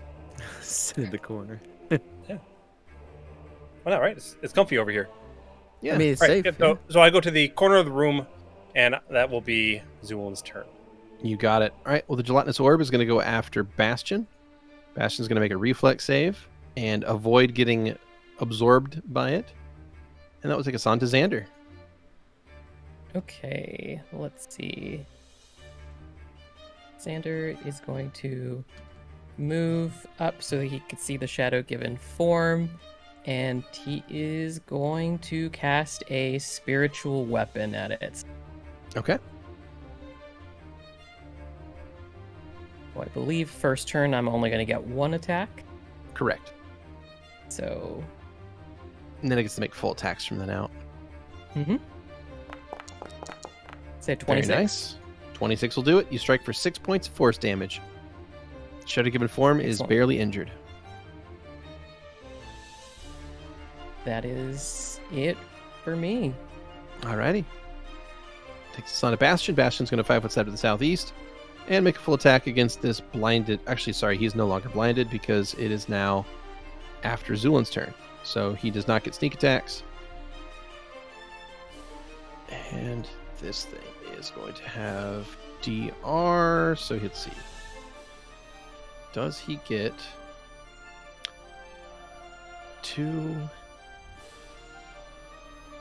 6 whole damage? Hey, it's enough. All right. 6 whole damage was enough to kill it. Whew. Okay. All right. Bastion sidesteps the skeletal champion, and with a series of blows, he does just enough to bypass the thing's bludgeoning resistance, or DR, and enough to kill it. So that will take us on to Valentino. Val, you are up. You are standing before this great shadowy dragon form thing, and you find yourself near death. What do you do? The greatest I've fought. So, quick question to the party. Do we think it would be more valuable for me to try and fight with this shadowy form, or to try and lob fireballs at the mage? Fireball, I got one left. I mean, fireball either way would be good, I think, because you'll do the most damage. I mean, if I get a sneak in, I could do a good bit of damage. Can you in your current state? Yes. So, if I recall, won't he just respawn again at his phylactery? Yeah. Yes. Yeah, that's the thing. He's already respawned, so there's there's no no reason. point in targeting the mage. Yeah. Yeah, okay. That's what I was thinking. Like, I could fireball this dude, but it barely hurt him. The other option, do you still have invisibility, by the way? I still have, I think... That's a standard slot for it. action, though. Yeah. Okay. But I can sneak attack him if I get in there. Because our other option is to try and get that phylactery as well. Depending on if the phylactery can even be moved. That's a But good idea, do we actually. know it's to the south of us or somewhere else? Because we don't know if We- he teleported in. That's true, but we can at least potentially surmise that it came from the room he just came from. Which you said that he came out of a room, right? No, he sort of appeared into the south of the room. Oh. Yeah, I didn't. Okay. Yeah. Good to know. Did it All right, seem that he came out of any particular area there, or He was invisible and stepped into visibility. Like he stepped into the room from an invisible other space. okay. So it doesn't seem that there's a source from this room in particular. No obvious source or no obvious phylactery. Okay. It's not one that can be seen currently. Okay. All right. I'm gonna take a big risk here. I'm gonna 5 foot step in. Okay. I'm gonna use my daily use of my newest feature, my impromptu sneak attack, Okay. to turn this into a sneak attack, You got it.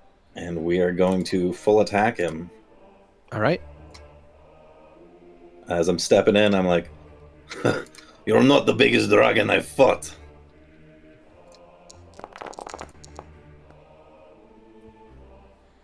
I'm gonna hero point that first one. Okay. So just so you know, the impromptu sneak attack only functions on a single attack. So Oh, so I can't do a full. I thought it was just on the first one. it'll be on the first attack of a full attack. A but full yeah. attack. Okay, but I can still Yeah. do a full attack. Yeah, you can still do the full attack. You just they're not That's they're what not I going to all be. assumed. Yeah, that's fine. Yeah, you're welcome to hero point that if you so choose. I'm gonna. Oh, I can't do another one, can I? We ruled that out.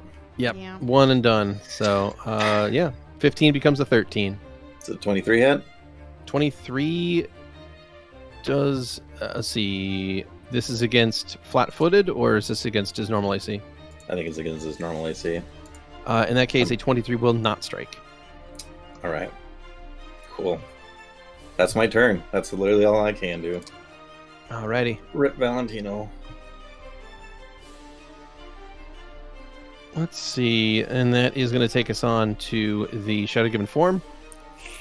And what it is going to do is... it is going to look around for just a second and see how things are going.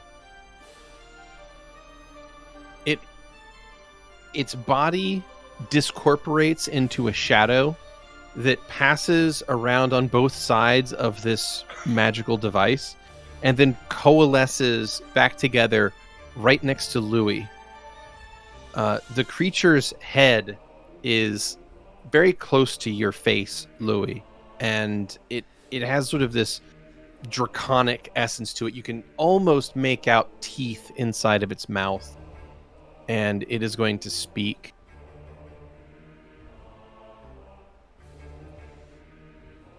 You had best not touch things that you do not understand. Step away from the controls, lest I end your life. You can't end me. That's the funny part.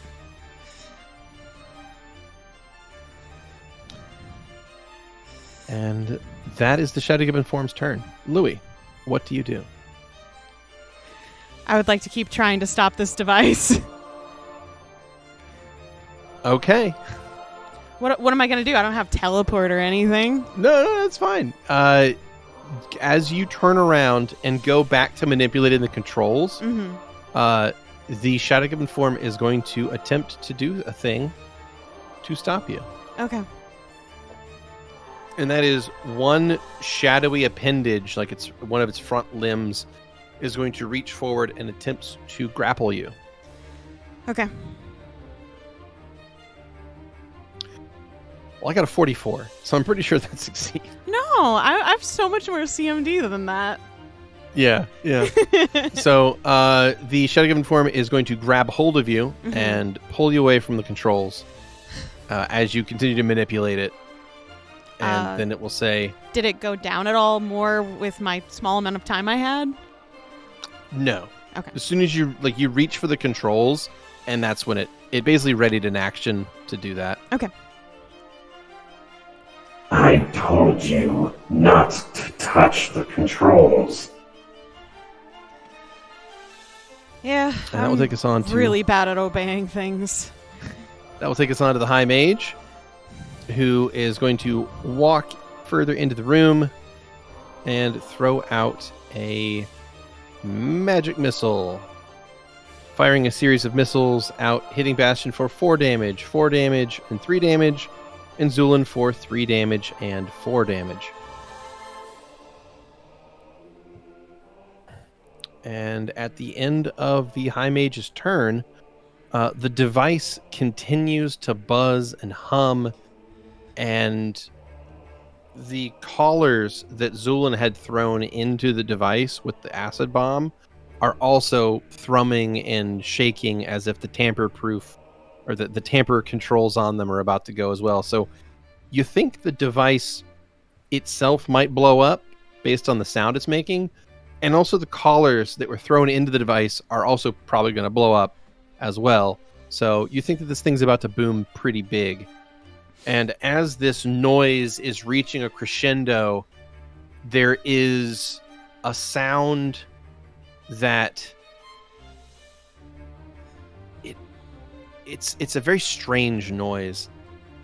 It sounds like, have you ever been standing on a glacier and heard the entire glacier crack at the same time? Can't say that Like I have. every Tuesday. It's this incredibly low-pitched noise that... Nope. Yeah, you hear this. It sounds almost That's like not a glacier. like a long bungee cord being strummed. It's a very weird noise, Like a Star Wars blaster. like a Star Wars blaster, similar to that. Yeah, there's a noise that is the sound of this needle, this device, reaching its destination. And as this noise is made, and we have returned just in time for the beginning of round 5 of this combat. And what is going to happen at the beginning of round 5 is something rather interesting, potentially disturbing. Xander, can you please make me a fortitude save? Oh no. Yeah. It's gonna start shooting out bones. You know what? Well, let me just roll it just to see what it is first. Okay. I've got a +1 to this. It's positive now, so... Wow. Oh, that was a nat 1. I was going to say I failed anyways, but this is perfect. I would like to keep that.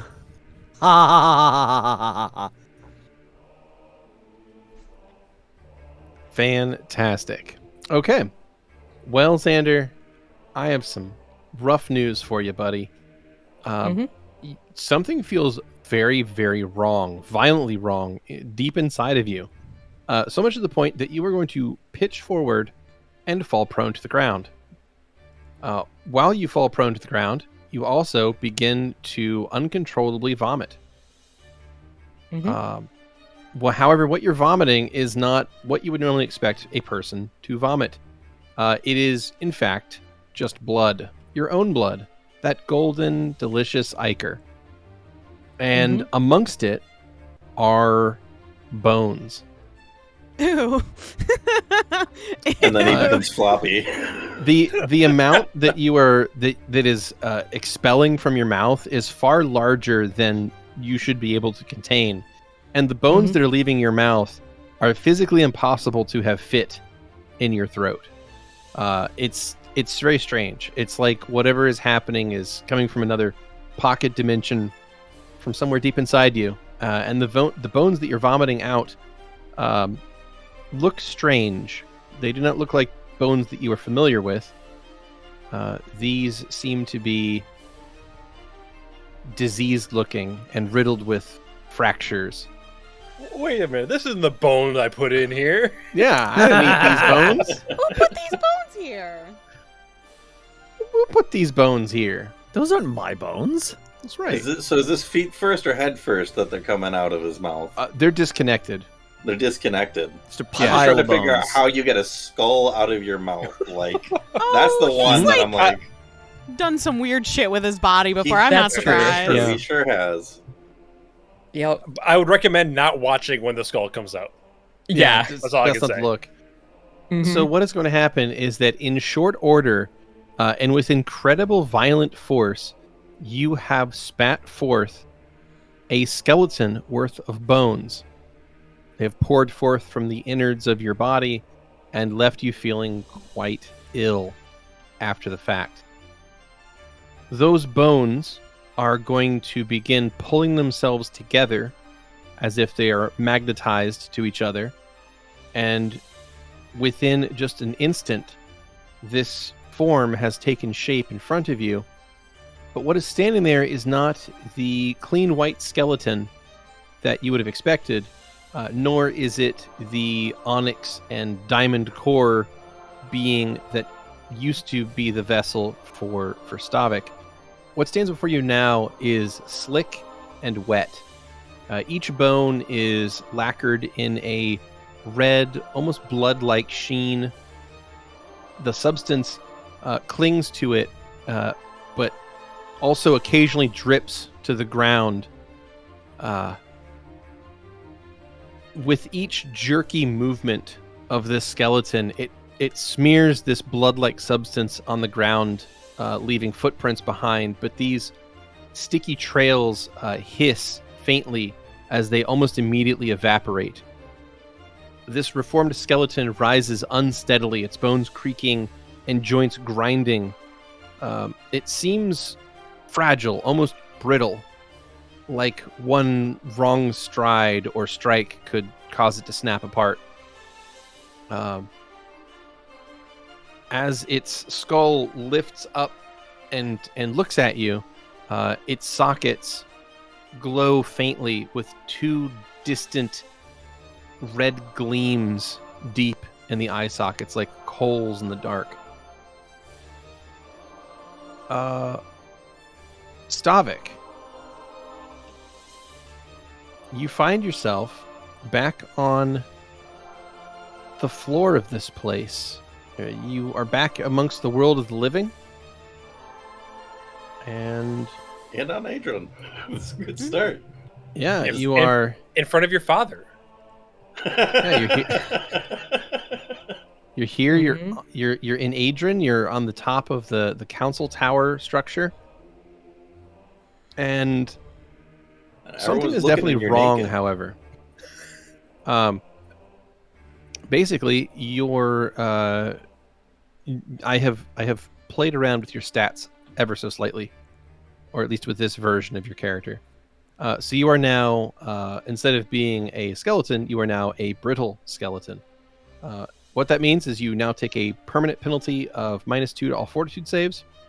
You have lost your 2 points of natural AC bonus that you would have had. You also lost your 5 points of bludgeoning DR. However, you did get one thing back in return, and that is you gained 1 point of fast heal. So, there you go. That's interesting. So you are now significantly more brittle than you used to be, and also easier to hit, generally speaking. But you also heal now, slowly.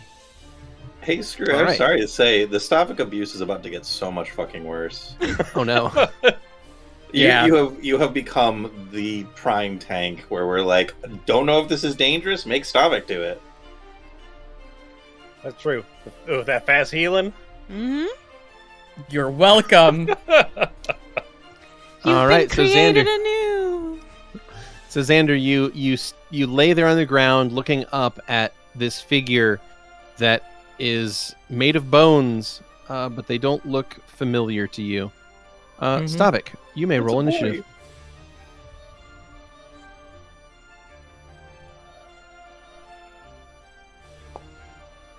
All right, round 5 begins. Zu'lin, you have initiative, and you just saw your buddy Xander just Unpreg.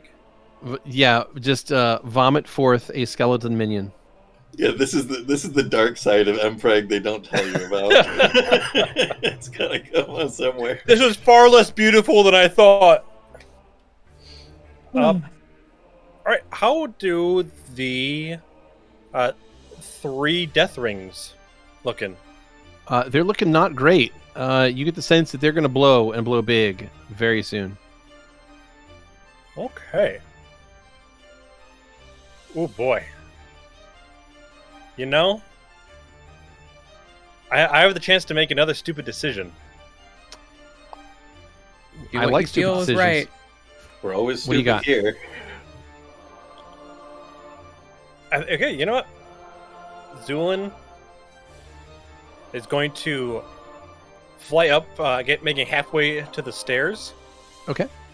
And he's going to throw his last acid bomb. His last bomb of the day. And what is the target? The rings. Alrighty, go for it. Valentino. Turns into the Ash baby. I saved my last bomb for this. All right. Well, your 19 will certainly hit a stationary target. You do 18 points of acid damage to the machine and also to the collars that are there. And you hear the sound of the collars themselves discharging. And I would like you to please roll me. This will be fun. Roll me 60 d6. 60 d6. What did I just return to? What are you guys going to play next? Yeah, you can roll a /r space 60 d6. There you go. We're about to roll new characters, Beautiful. everyone. What are you thinking of doing? Just remind me. I have nothing. I am just bones. I have nothing on me, right? That there's nothing with me. All my shit's downstairs, right? I'm sorry, friend. I think I have delivered you to a worse place. I mean, Like we said, you're naked and everyone's looking. I wasn't kidding. Yeah, I mean, Xander's lying right behind you. You can pick up his weapons and use them too if you want. Or you can run downstairs and get your stuff. Alrighty. Well, so what's going to happen here is those collars are going to explode. That is going to cause the machine to malfunction greatly. There is now this horrible sound of metal scraping on metal, and it's getting louder as the machine, some kind of internal part of it, is going haywire. It's not a good sound. I'd also like to say currently, Zu'lin is booking it. That at this freeze frame, it's Zu'lin running towards the stairs. Are there any openings up here? No. Okay. Oh, good. I mean, not good. All right, Zu'lin, you throw your bomb and try to remove yourself from the room. That takes us on to our gelatinous orb. It is going to go after Bastion. Bastion's going to make a reflex save. And he's going to sidestep the thing from consuming his head. Xander, you are up. You are currently nauseated because you have just Roll down vomited the forth stairs. a skelly Yeah, man. I think Xander is just going to slip with this huge, impossible pool of blood under him. He's just going to slip down the stairs. Like a penguin. A grand move. You slide down the stairs as best you can. Okay. That is fantastic. And that will take us on to Bastion. Bastion is going to look at the Shadow Given Form, look at the High Mage, look at Louie, Run. and he's going to step toward Run. the Shadow. He takes one step toward the Shadow Given Form with his weapons out. Says, "Let him go! Drop him!" Just run, Bastion. Bastion stops, and he will listen to the command given to him, and he will turn and head out of this area, rushing 55, finally 60 feet off to the north. That takes us on to Valentino. Oh, I need to do a quick measuring. I am being grappled by the dragon, so if you did fireball, it would hit me too, just so you know. I'm not fireballing. Okay, just so you know. I am seeing how much rope I have. Okay, cool. Can I use my grappling hook to try and pull Louie free from this grapple? You can attempt that, but you would have to beat the Shadow Given Form on a combat maneuver. Okay. So the question is Valentino stronger than a dragon? It's close, I know. It's close. You could always For get the a nat dragon, you 20. mean. Like 20 is always possible. And I meant to ask, are there windows of any kind No. in this room? No. Okay. Nope. Then I think that is my only real choice. All right, Louie. I'm doing my best here. It's okay. You can run. Girl. I'm gonna hero point that. Okay. Oh Oh my animated God! Dice taunting me like Wow. What a load of shit. that. What a load of shit indeed. So that is just to make sure, that is the second hero point you used today that has netted you a worse result than the original. And not roll. only it's been this, it's a 4 both times that was converted to a 2 both times. Amazing. Yeah. Amazing. All All right. right. We gotta call these a different name because I'm not feeling at all heroic right now. There's points now. they're just points. Okay. I will rename them. There you go. They're Turd just points now here. on Valentino's sheet. They're just called points. Points. Okay. Ouch. That makes them harder for me to spend. I can't lose points. They were always points. All I mean, it's better to lose points than just hero points. Wait, if you lose all your hero points, are you no longer a hero then? Is that how that works? Exactly. Oh yeah, no. that's correct. Yeah. It's actually that's part of the definition of being a hero is you have to have hero points. So Your once point. once you use Oh your my god, hero I'm so points, then heroic. You're the Now- most now you're- heroic. Oh, you can't combat it anymore, Except for Xander. Bastion. That's true. Somehow he's the most heroic. Maybe if you Mhm. fucking use those points sometime. Just imagine that you come back from a adventure, you used up all your points, and then you get to a tavern, like, who the fuck are you? Well, Val, you throw your grappling hook, and I'm afraid it comes nowhere near reaching Louie. I'm debating on moving here. I know I should. I'm trying to figure out if it's at all in character for Valentino to run while there's still a party member back here. It's okay, Val. Just go. I'll be okay. Can I ask for a diplomacy from Louie? Yeah, absolutely. That's a 33. Damn. If you die in here, I'm going to fucking kill you. I can't die. Sides, I already promised Xander I'd haunt him if I did, so I wouldn't be that far You away. better. Just tell him that I think he's really peculiar, okay? I'll tell him myself. I think so myself. So No. Valentino's 100 feet of movement because he You used the word peculiar. That's on you. Yeah. So anyway, with expeditious retreat. Oh wait, yeah. In haste going, that means 100 feet of movement. So, bye. I don't. Just go. I don't Do they believe not? those stack. Oh, they do not stack. Mm-mm. They're the same bonus. They're the same bonus. I see. Well, that's fine then. I think it's probably better off for me to end in line of sight of friends anyway. Okay. Well, you rush over to leave the room. That takes us over to the shadow given form. And what it is going to do is it is going to move away from the potentially exploding device. Let me go. And it is going to turn toward the high mage.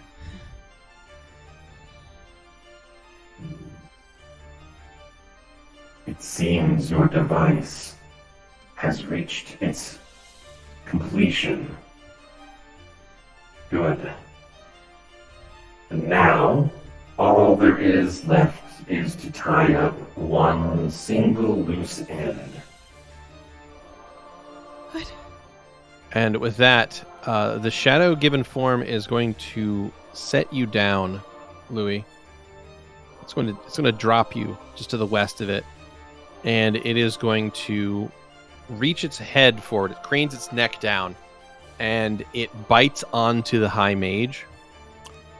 And as it does this, Louie, you're welcome to make a perception check. As Okay. you're this close.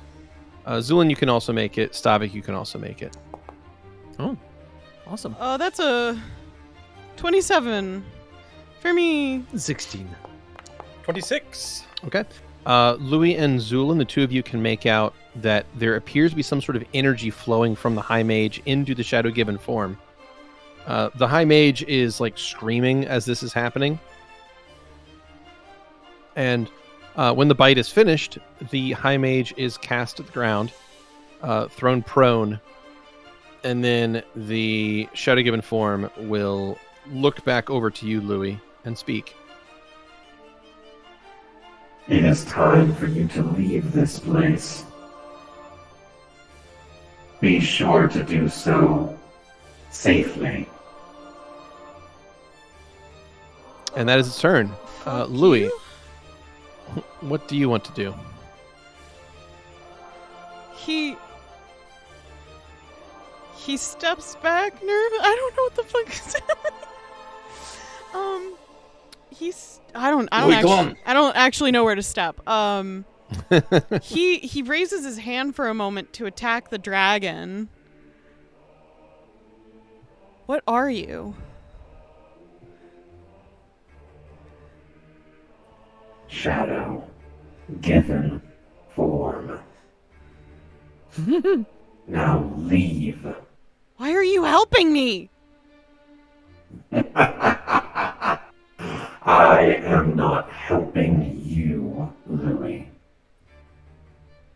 You and your friends have been helping me. Now leave. before this device explodes and kills all of you. Unless your objective is to die here. Fuck. Louie will, as a hasted boy, run all the way to go and assist Xander with getting the fuck back up again. Alrighty, the High Mage on his turn is going to throw out a string of curses as he throws a couple of spells at the Shadow Given form, and that will take us on to Stavik, as the Shadow and the Lich are duking it out at the southern end of the room. The device immediately to your south is warbling and grinding, and it sounds real bad. All right, so he'll look. I don't necessarily know what's going on, but I think we should leave. Can I hold? What the fuck? That's until... Stavik? What just happened? Can you what? Can I hold until Zu'lin also gets around the corner? Yeah, Wait, of course. I have no AC at the moment, do I? No, I got shit for AC. You ain't got no armor or anything on.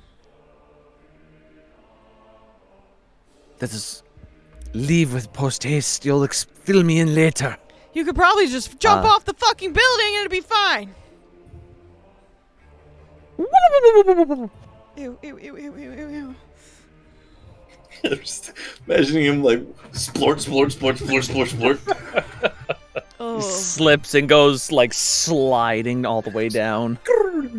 Yeah, it's strange. Every time the skeleton takes a step, it leaves behind a bloody footprint that hisses and sizzles away. Like the bloody footprint itself dissolves only a few seconds after it's made. It's very Does it creepy. smell? Maybe. Aww. Burning blood is so fucking nasty. Yeah. Zu'lin, what do? Zu'lin is going to.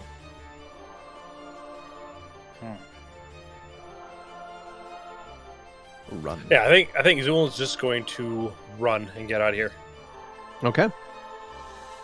Wonderful. Well, in that case, you run and get out of there on your turn, and Bastion will do the same, meaning that takes everybody off of this level of the tower.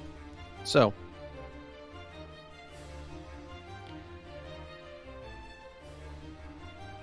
as you make your way down and out. Real quick question: what is everyone who has a collar? What is their collar doing? Well, I'm explaining. So Could I have grabbed Stavik's old bones while we were running? Yeah.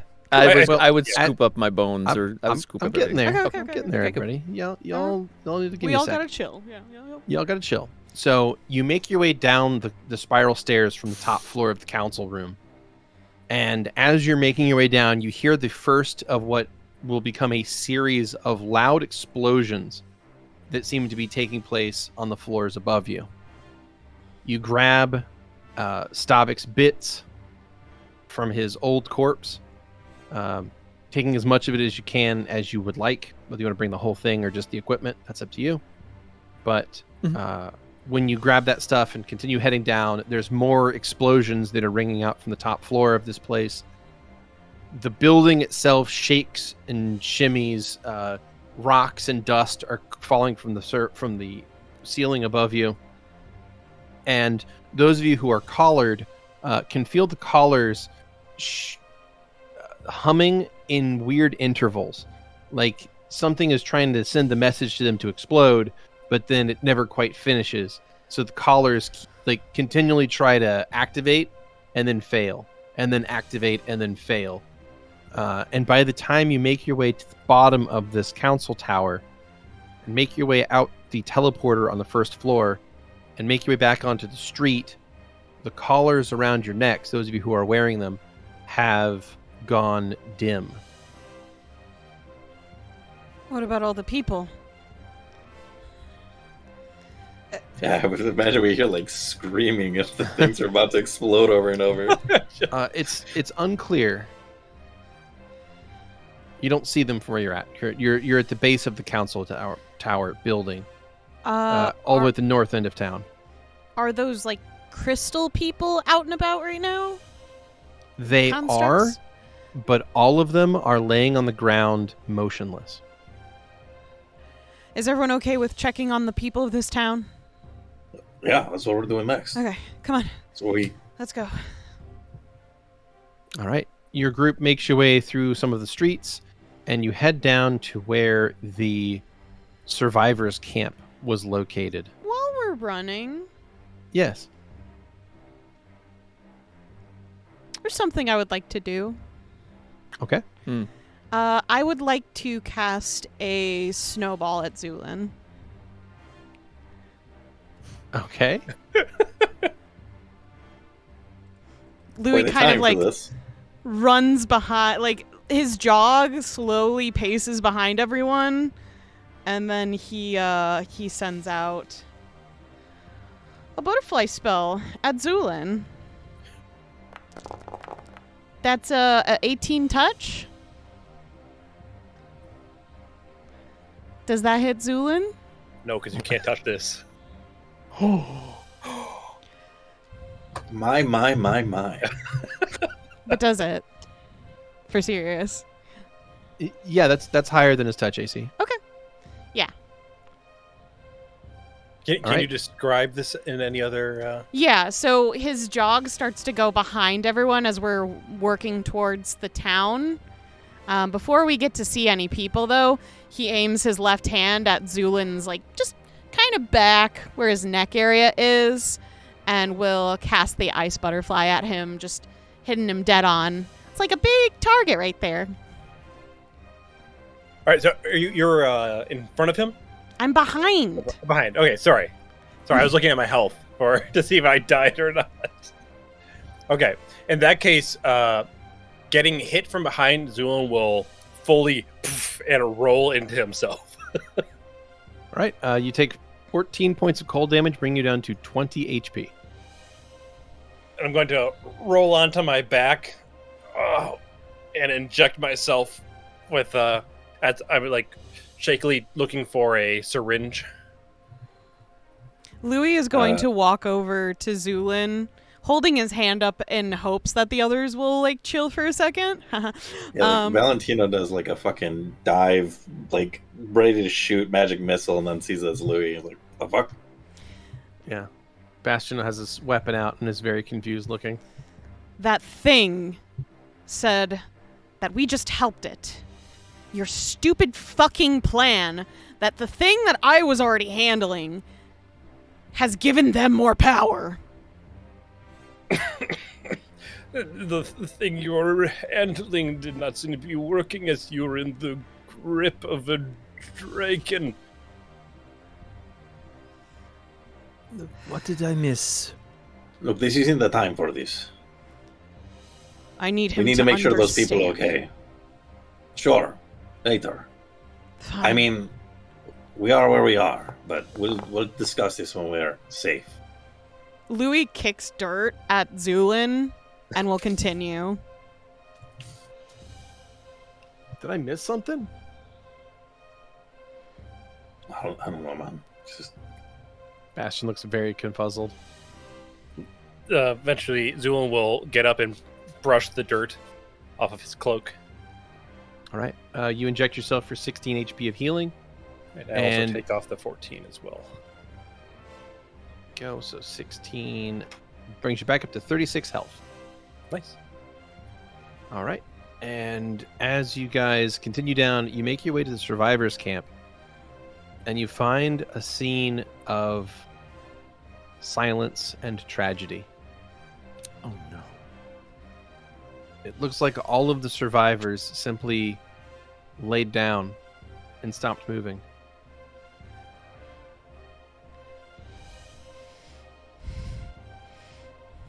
I'm gonna check to see if any of them are alive.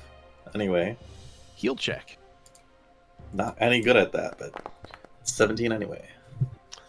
You examine them and you see that the collars around their necks are still quite hot, and there is signs of severe burns between the under the collar and their skin there. So you get the sense that the collars must have activated and did whatever business they were intended to do. And for some reason, the signal did not strike you guys inside the tower.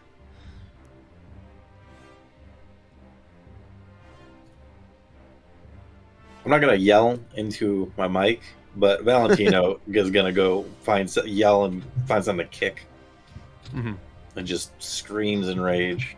And I would like you to know that in the video adaptation of that sequence, everyone is gonna comment. The actor playing you will have broken their toe kicking the thing they kicked, and that will be repeated forever anytime someone watches that scene.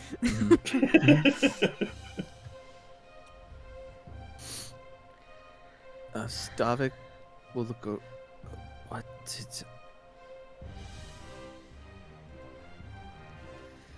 What the hell happened?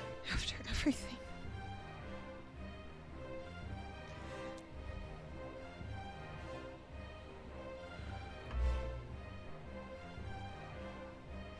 Louie turns to look at Zu'lin. Zu'lin is looking around, but you cannot really tell if there's any deep consideration. Do you mind if I sense mode of that to see if I can get a deeper introspect on that? Sure. Okay. Go ahead. That's a 26. All right. I would say that the way that he is looking, it looks like he is looking around as if he is looking for a lost rock in a field. There is no worry. There's nothing spectacular in what he is seeing. It is literally just an inspection. Okay. Is there anyone standing around Zu'lin at the moment?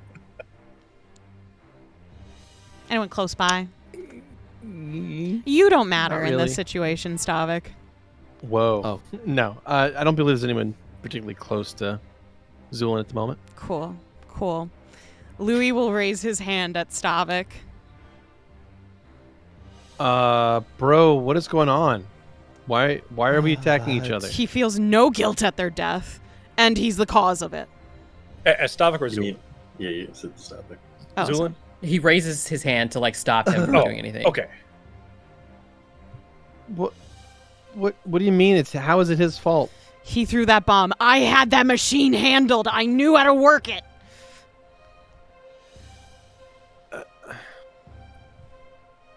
You seem to think that it didn't activate as soon as they started trembling. I could have saved more lives. It is most likely that they activated before either of us did anything with the device. Did it start to heat up when we killed the mage? Yes, and it was going down when I started working on it. Bro, we don't know how this stuff works. I mean, Zu'lin could be right.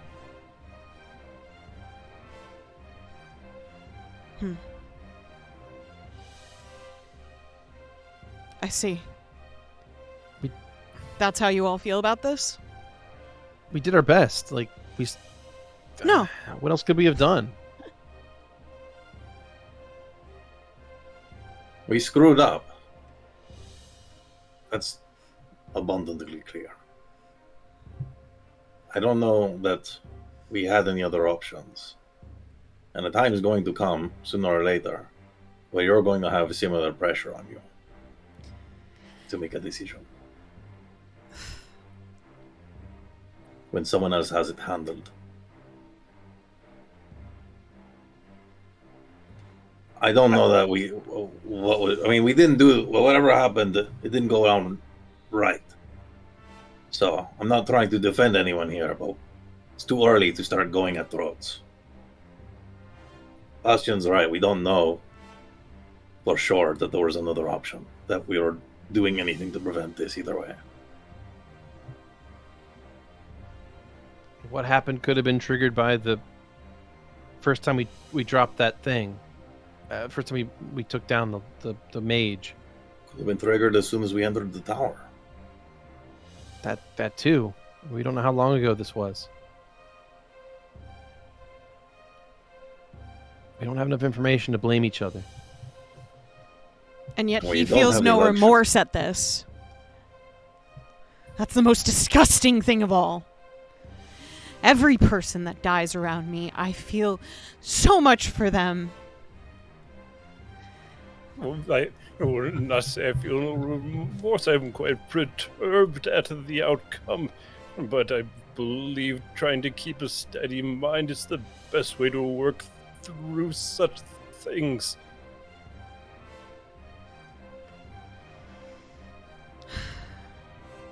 I'm going to see if anyone made it somehow. Of course. As you turn to look at the individuals, you see that Xander is performing CPR on pretty much everyone. Is Well, I'll try to help anything him. He's coming gonna of go it? look somewhere else. No. As you go and try to work CPR or whatever other healing, either skills or magic you'd like to try on these people, none of it seems particularly effective. Actually, Valentino's going to go see if there was anyone who was hiding out that might not have gotten collared. So I'm just digging through rubble and such. Yeah. You spend some time looking through the survivors' encampment to see if there was anyone here who was not collared, and after searching for some time, you find a number of victims, but every one of them was wearing a collar.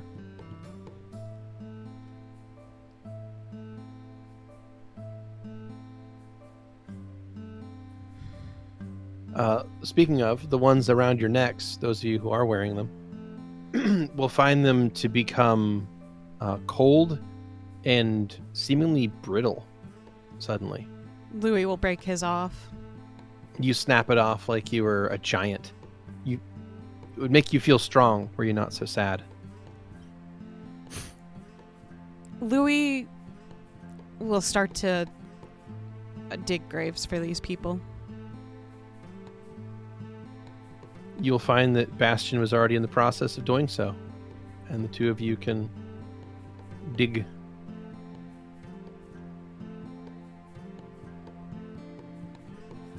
We all need to talk after this. Zu'lin will have headed off. He's going to see if he sees any signs of life at all. Anything remotely. Yeah, go ahead and make a perception check, please. All right. So while the graves are being dug for the victims, you go around and look for any other survivors, as did Valentino. All right. Perception, you said, right? Yes, Xander is giving last gonna- rites. I'm going to hero point that. Sure. And what's Stavik up to while 20. the rest of the group is busying themselves? So Stavik will have started to don all of his regular armor, basically redressing himself. Okay. No, Don's not with us After- anymore. After he does, though, he has this pile of bones, and he'll kind of take the skull and like heft it in his hand, like.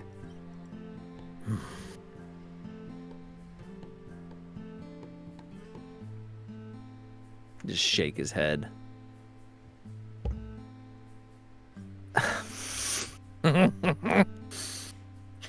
He'll. How do you feel about this, Stavik? Well, it's really good. It's alright. He'll get a lay out a shroud or a just large piece of cloth and kind of make it a sack out of it to put all the bones together. Okay. It's gonna bring him with him. You got it. So, Zu'lin, your perception was a 20 perception. Dirty 20. Looking around the area while the graves are being dug and the rest of the group is doing what they're doing, you don't notice any other survivors, but you do notice that the council tower seems to be leaning precariously in a way that it was not leaning before. Ooh. So that's fun. Does it seem to be continuing to lean? No, it's just kind of tilted now. Okay. Don't make me say it. Don't make me say it. I don't know what you're talking about. In that case, Zu'lin, in view of the tilted towers, is going to make room away from the group. He's going to skulk away to the far reaches, and I would like to see how many samples I can retrieve from the victims. From the victims. Well, that's a toughie because Xander was, I'm assuming, collecting them and giving them last rites. So Great, but I assume there's quite a lot of them. Is that correct? I mean, there are a fair few. So if you want to try to sneak one of them away. Well, I mean, are they all in just one area? Are they not none of the houses or anything? Yeah. So effectively, you spent, say, 30 or so minutes looking for other survivors. And during that time, Xander went through and took all of the people in that camp and got them into like an area, laid them out in a line, and then went through and did last rites on them. So after that 30-minute walk, you come back and all of the bodies have been gathered in one place now. Okay. So there's no stragglers. They're all in that camp? Yeah. At this point, they're all gathered together. Never mind then. So you can try to... You can try to sneak one if you want. You can try to sneak one if you want. want. Doesn't seem worth it. Okay. Sorry. So at that point, maybe 30 minutes have gone by.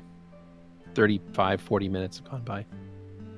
And you're all generally in the same area. And what is going to happen is there is a strange disturbance in front of you, in the middle of the survivors' camp.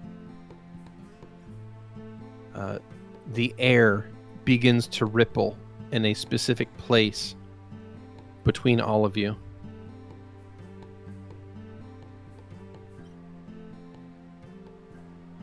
Everyone get back?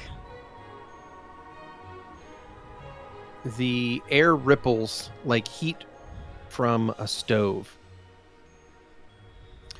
and then splits into threads of pale silver light. Slowly, it dissolves into the shape of basically the waist up of a person. Tall, poised, and otherworldly looking. A being that looks to be clearly descended from elves, but the being that looks at you is certainly not an elf. She seems to have olive-toned skin, which gleams faintly, but is interrupted by strange streaks of iridescent scales that glimmer kind of a green-blue color along her arms and her jawline. Her hair is black but streaked with silver that falls sort of in a ponytail down her back. She has amber gold eyes which are vertically slitted, and they are rather piercing looking as this image looks around the area. The being's expression is calm, but there's something strange about it.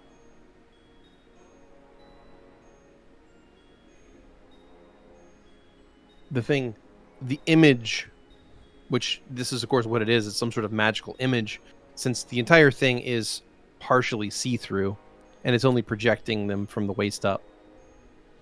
It speaks.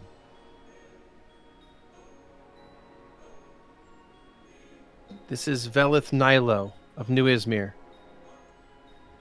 I have felt the needle. Gods help us, what have you done?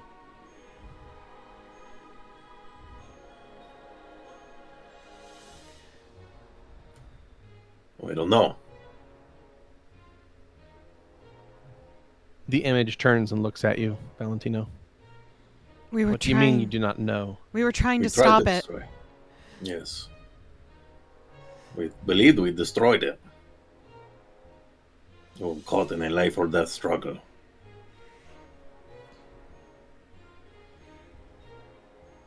But it seems like you know something we don't.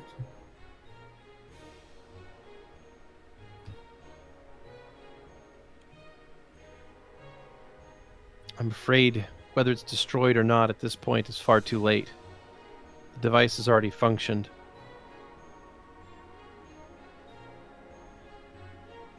We need to talk. In person, preferably. Can you make it here? Where's here? New Izmir. Oh. Where's that? It'll take quite a trek. Bastion, your map. Yeah. Right here. And Bastion will pull out that map that he grabbed from the map level of the council building and unfurl it. Showing I forgot about that map. I was thinking of the city one. Showing a large map of the continent of Norador.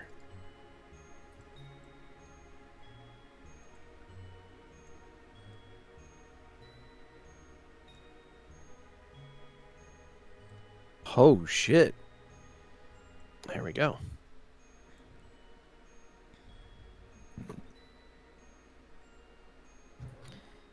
Well, we'll make it there if we have to. It's quite a trek. I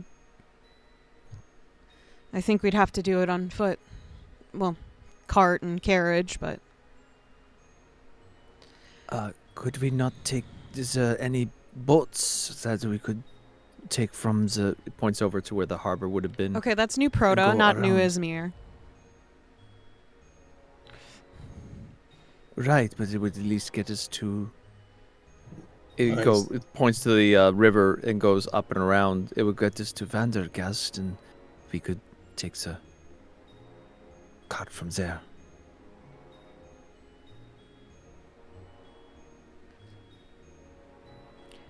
The I image feel like warbles. you think sea travel / river travel is faster than cart travel on this one. It is. I think he's right. What direction is the water going? We would have to loop around from Oh, here. that's true. We would have to go upstream. Yeah, I guess like that- we would have to go into the ocean to the mesh and then go all the way to Vandergast if that's what you're suggesting, unless you suggest going to New Proto first through the water.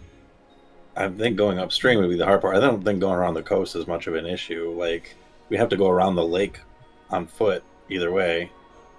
But and sea travel is certainly going to be faster than land travel. But going. I mean, the up question is river- also, where are we getting this sea travel means? Yeah, we don't have Yeah. this boat yet. We don't know if that even exists. That's a good point. Yeah. I'm just saying. Yeah, I think it Yeah. makes sense. The magical image flickers. Are you still there? Yes. Oh. Unfortunately. Sorry.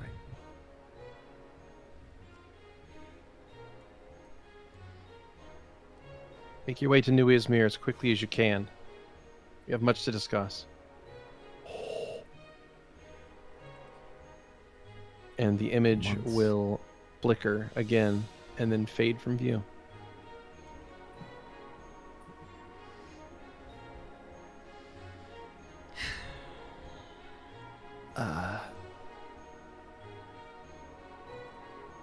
I was never good at cartography. How long was this take? Just curious. How long, Beardy? If the scale is right on this map, A little over a week, I think. it's like 1,500 miles. Oh, yeah, I missed. Yeah, What's the max number of miles we can do per day? we do about 34 miles a day. Oh, fuck. That's like a month.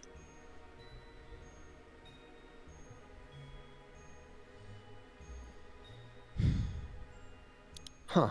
Well, maybe we can find faster travel at one of the cities between us and them. Maybe there's some sort of, well, they're so superstitious about mages here, then we probably won't find much in the way of magical travel. But maybe. Do you all want to check for a boat first? I mean, I can't hurt. It would definitely be faster if we can find one. Well, I would like to keep helping the bodies into their graves.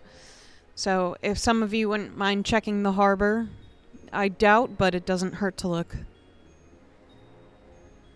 I will see what I can find. Yes, that would be good.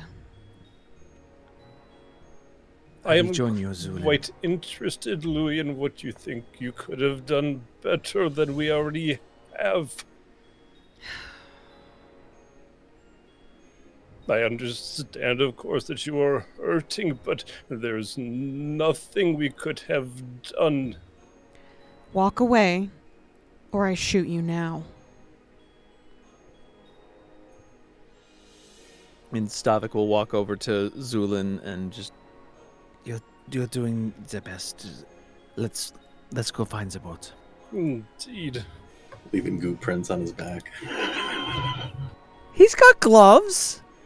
He's covered now, unless the goo is kind of seeping through the clothes. The goo kind of seeps through a little bit and drips out of the gloves, but every bit that drips on the ground sizzles away. Oh, Yeah, I do apologize. Zu'lin will turn around and start heading over, but he'd also like to inspect the bones on our newly birthed bony boy. Yeah, go ahead and make a heal check. Okay. I don't like that. I'm going to use another hero point. Okay. Nice. 22. 22. It seems that these bones are somewhat porous and brittle. It looks like whosever bones these are seems to suffer from some kind of bone disease, to the point where you think that these bones are exceptionally brittle. Friend, would you mind if I were to test out a theory? Or I would even call it a theory, more of a hypothesis. Sure. Go ahead. I would like to see if my healing concoction, since it's not magical, it is a quick dying carcinogen. I would like to see if it is capable of doing anything to Stavik with his new actual bones. What kind of healing? What kind of healing concoction is it? It is a. So, mechanically, it's cure light wounds, but it is not magical. That's fine. Okay, so you want to use that on Stavik? Yes, and I want to see what happens. Stavik, make a will save. All right. Not 20. Excellent. So, Zu'lin, and how are you applying this? Just splashing it, or? I have taken a syringe and I am dripping it, applying it directly onto one of these kind of more cratered area of the bone to see if I can see any improvement of the osteocytes. Yeah, as you do, you can see that the area of bone begins to dull and then fracture as the material is eaten away by your healing concoction, almost as if it's caustic toward the bone structure of Stavik. It's going to deal 6 points of damage to Stavik. Shit. Really? Even though it's not magical? Correct. Okay. It's going to deal 6 points of damage to Stavik. And then, Stavik, you're going to be in, a rather intense pain from that. But then you notice that goop that travels along your bones kind of piles up there, almost like your body's forming a natural scab. And over the next few seconds, it mends itself, and then roughly it takes 30 seconds to fix. But 30 seconds later, you find that you are uninjured again. That's new. Huh. Interesting. So, I guess I heal now, so that's positive. I guess we'll still work on your concoctions. Unfortunately, the chance for me to create something that would affect you positively has passed since we are no longer at Entris. Anything that I can offer you now would be beneficial to you in combat or in appearance. Then we will work on that. Although if you do have other recommendations, I am of course happy to experiment. Well, I have my old self with us, so I think we need to keep it together for a little while longer. I agree. We could easily fetch a fair price from it. I think we'll leave it as we will keep it for a while yet. Sentimental at all, for the time being.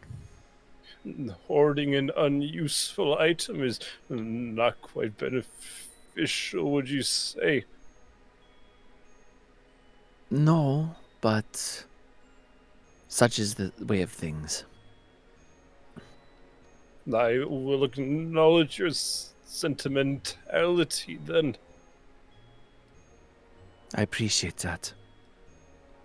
And it was a interesting experience. No, please do tell.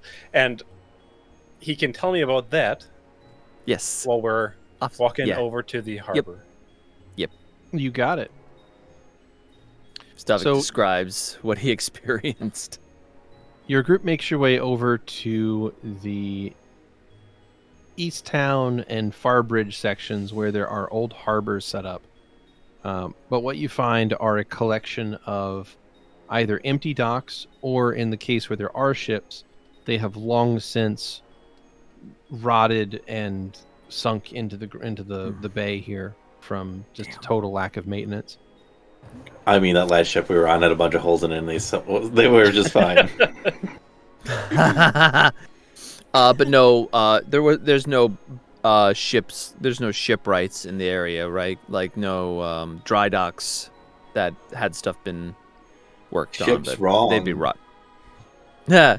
Yeah. No. Everything here is not in a condition to sail. Oh well. Well, I suppose that answers that question. I can't say that I was surprised. Yeah, I was hopeful. At least one ship would have been able to been salvaged, but it was a long shot. Anything else we see interesting in the area? Yeah. Structurally, it's a bit of a ghost town at this point. While they're out, Valentino will be helping with burying bodies, and he's going to not like pull Louie aside, but just kind of chat for a second while they're doing this together. So yeah, Louie, I'm not sure about what could have been done up there, and I'm not sure if Zu'lin really is to blame, but his behavior down here was worrying, and I've noticed some strange behavior from him before. I'll stand by what I said. I don't know. We shouldn't be going after each other's throats right now. This is definitely when we need to be our strongest. But I want you to know I'm keeping an eye on him.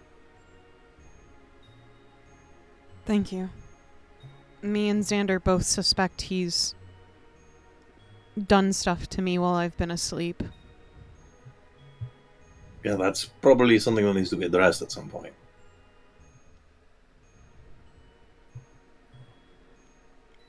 I've been drugged before, and when we were in Saraibo, I woke up feeling off. Same kind of off? It felt similar. My mind was hazy and... Well, it's sort of like I was... the effect of a Haggy, almost, but almost immobile. I could only roll out of my bed initially.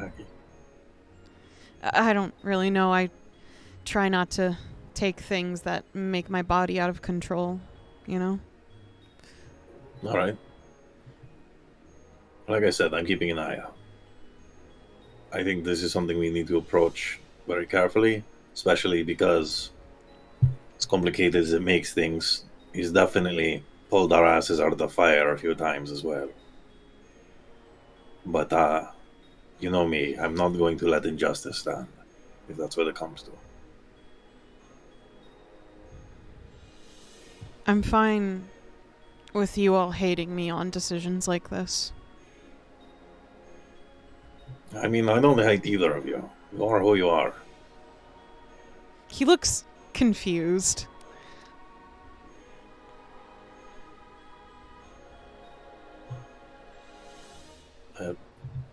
Just how it is. People are different. They come from different places. Have different views on things. I see. Well, as we spoke on when we were stuck together in that little pocket dimension, I am a monster slayer, Valentino. And he is definitely a monster. Valentino says nothing.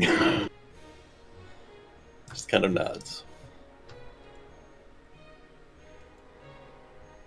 I've not received any trial here. I would like No, to say. he's judge and executioner. He don't give a shit. It's all This- hearsay. I'm sorry, we do not judge people in the court of public opinion. We have proper trials with evidence. Nah. And- Sorry, Louis Freeman is Judge Judy and Executioner? Yeah. Judge Judy execution. Perfect. Wonderful.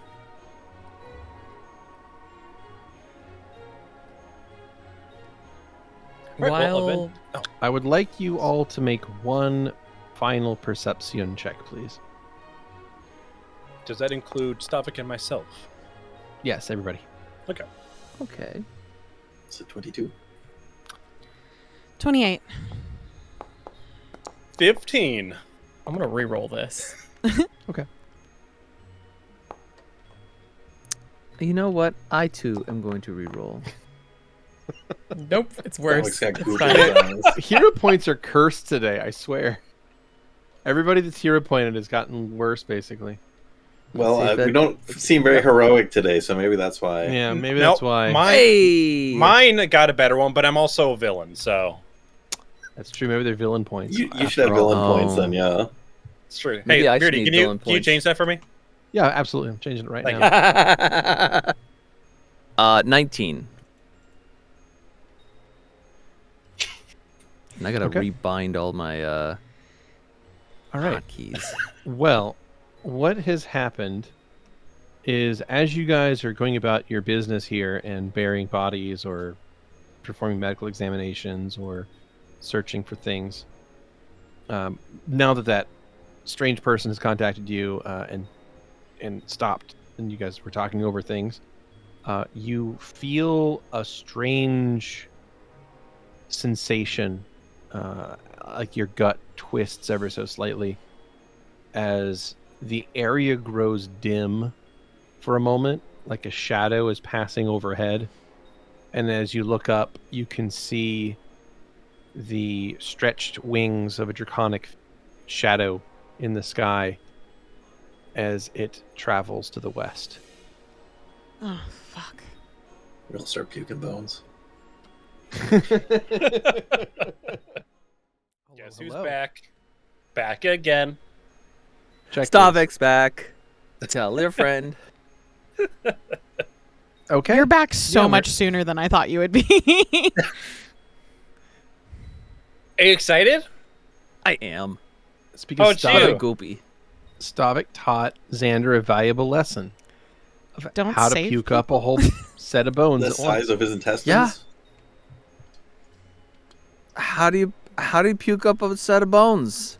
He's Xander. I'm not surprised. You just got to relax the jaw. That's the key. Yep. Like a snake. That's what Hummel always said. Well, Yeah, I was going to say, so Xander's pretty good at it. I don't know. Ask Hummel. Bones go in, bones come out, as they say. so you find yourselves on the easternmost side of the city of Izmir. Now it's essentially a ghost town ruin at this point, but at its height it would have been a truly breathtaking city. But at the moment, you're here at the docks, and you have assessed that all of the ships are not seaworthy. Yeah. What do? Well, there's 2 of us at the docks, I believe. The rest of us are burying bodies. Okay. Yeah, and we are heading back, I believe. Because all of the boats are also just bones. It's true. This whole place is boned. Gosh.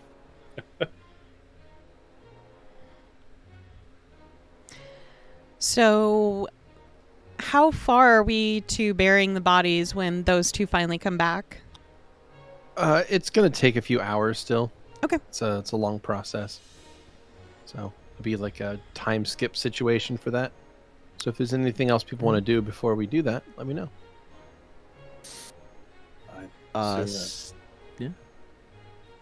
Well, no, I mean, I was going to say, I assume we probably don't.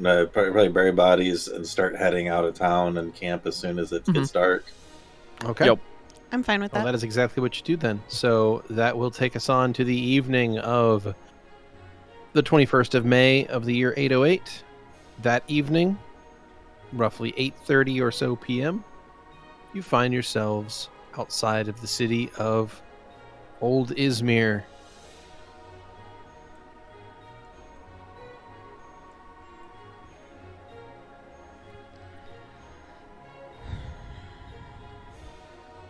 I believe shit's going to go down now that we made camp, though. Yeah, you guys have made camp. There we go. All right, so you make camp outside of the ruins of the city. And those of you who have not already, your collars can be easily popped off of your necks. So, I think Valentino's going to Strip keep yours- his on for now as a reminder. okay.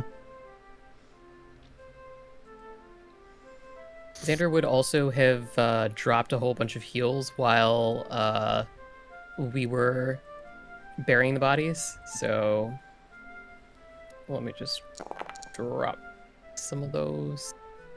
Okay. Yeah, that would be nice, thank you. That would be good. I am running around at 1 HP. Valentino's trying to help with burying the bodies. Probably real fucking tired the whole Yeah, time. you and me, brother. Actually, aren't we all fatigued also? That's true. Not this guy. Because we had haste. Oh, Yeah, yeah. that's right. Altogether, that is 12, 6, 18, and 12. That's 30 HP to those of us who are burying bodies.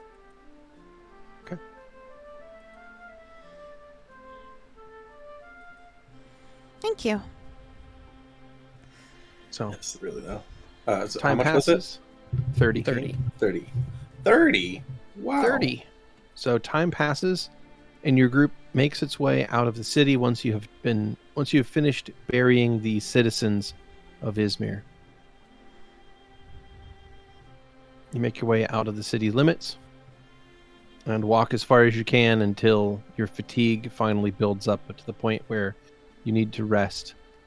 You believe it's probably around 8 or 8:30 in the evening, and you sit yourselves down to sleep.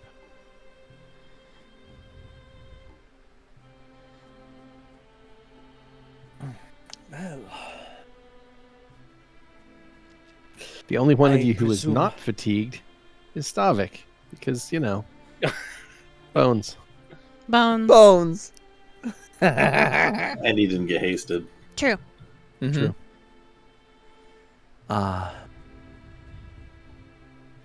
So, can, at the risk of opening the wounds, can someone explain what happened after I took a sabbatical? Sure. It took a sabbatical. I thought you fucking died. He's trying to be funny, I think. I'm just really out of it. Alright. I can explain it. Why don't you go ahead and go to sleep, Valentino? Oh. That is genuinely impressive. Okay. I was about to say, I'm kind of impressed. How does he not break his nose? I don't know. Like, I wish I could fall asleep that fast. Dang. Yeah. I break the earth. So here's kind of what went down. And Louie will recount maybe a little too detailed to Stavik about what happened after he died. So specifically into the library and then back to him. Is very vague about what Xander was doing to the body. He was just like, yeah, and Xander was just preparing you. And then he kind of skips over that part and then proceeds to thoroughly detail what was happening on the roof. So then 5 seconds after that is when I went over just over here and cast further snowballs. And then Xander was barfing you up. And that's where I came in. Okay, that's interesting. That sucks. That sucks. Could we have even realistically stopped whatever that thing did? I'd also like to note that Zu'lin is currently in his cart doing some experiments. I believe I Wonderful. could have stopped it.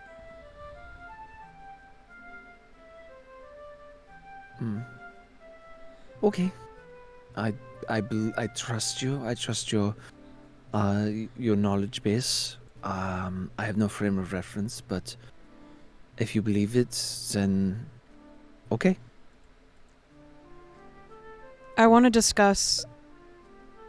I know Valentino is asleep, but I'll talk to him about it as well, but... Hey, Val, can you be awake for just, like, a couple of minutes? Several minutes? Alright, what's up? Is Xander with the group? Yep. Okay. Bastion 2? Yes. That dragon...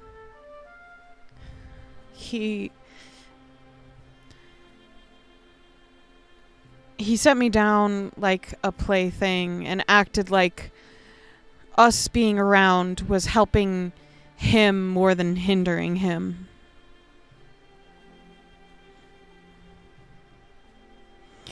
Part of me believes that Zu'lin might be working with him. But I also wonder if that dragon's heading to the west, is us following it actually going to help, or rather going to stop him or help him? Because supposedly all we've done is help him. I'm sorry, I don't mean to raise my voice on this, but it is a worry. Sure. Well, our contact in this new Izmir would be somebody who would possibly know more. So, if we go there but don't do anything other than just talk to a person, it doesn't seem like that should do much harm. Whatever energy that Lich had in him, the shadow took, making it powerless and decompose, but I don't know, it's more, it has more of Owen's power than Owen does.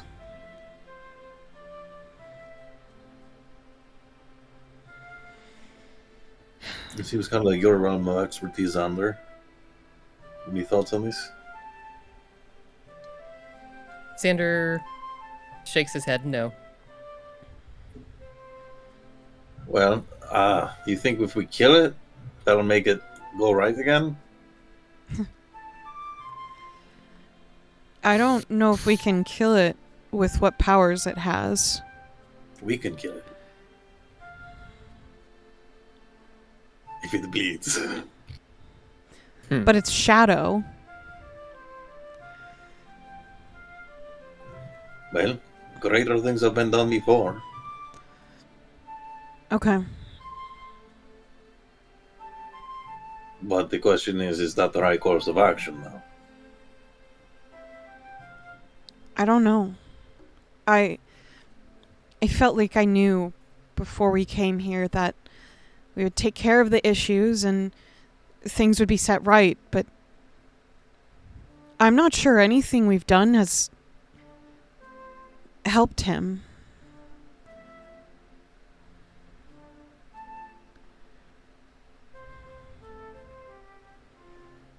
I'm just worried.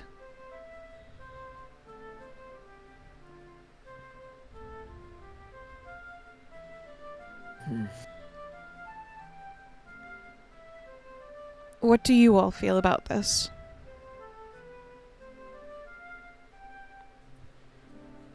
Well, I couldn't have let the evils that were done go by.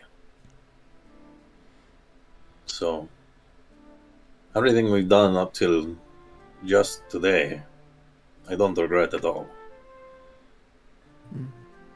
Everything that my mentor has prepared me for, to help people, to help the world. I feel like I'm failing at every single turn now. Well,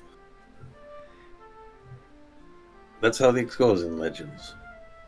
It always gets much, much darker before the light comes back out. And I think regardless of whether or not we help, more bad things are going to happen. But if we do see this legend to its completion, I think that we'll find a way. I know we will.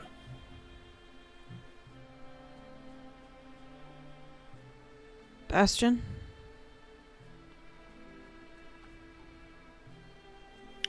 I'm not sure.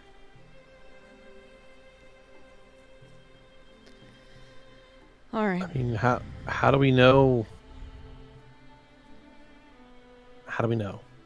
I mean,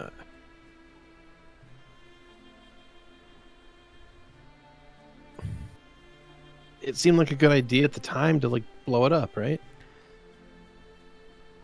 Louie does not look like he agrees whatsoever. He seems to be attempting to keep a straight face.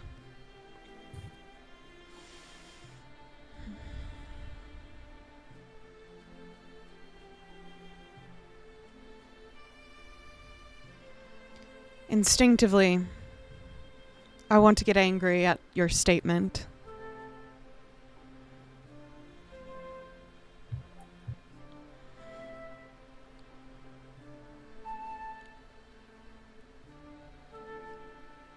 I feel as though sometimes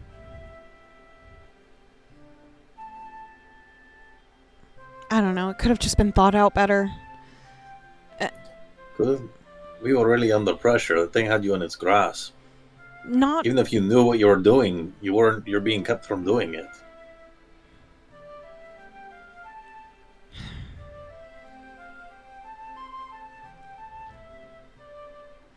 But that was after the fact. You had it completed? No, I was getting there. It's just It was those stopping. rings were. I mean, What? the shadowy dragon was stopping you, or trying to stop you. Yes, but that bomb was Okay. thrown before the dragon grabbed me.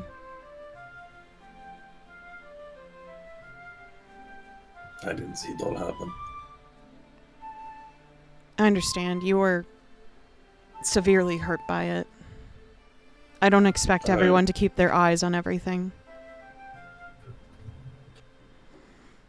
That would be asking I too was much. of the mindset that the device needed to be destroyed, so it seemed like a good thing at the time.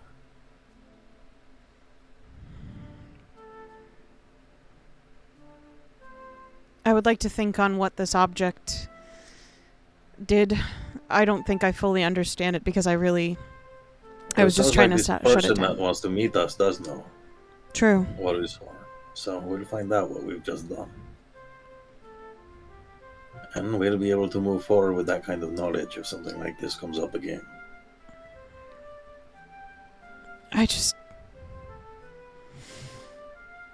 You're right. I'm far more I'm too concerned with the what ifs right now. There are many possibilities before us, but yeah, there's too many to be worried about them right now. Once it narrows down. I just feel like things were somehow simpler when I knew all I had to do was either be good or get beaten. This is so complicated.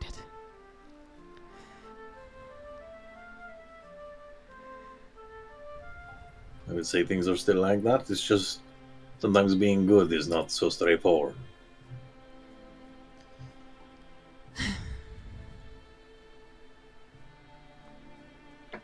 Well, we should get some rest, I suppose.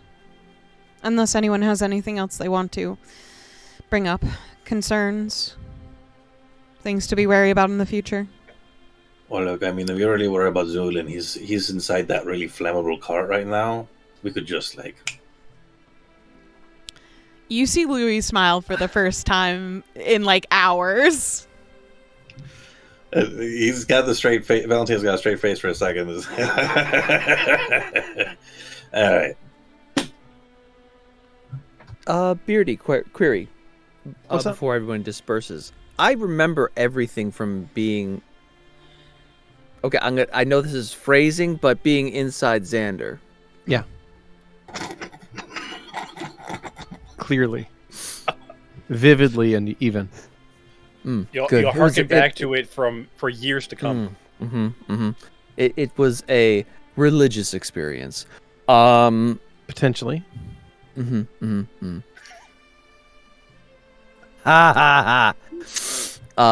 So Stavik will speak up. So interesting.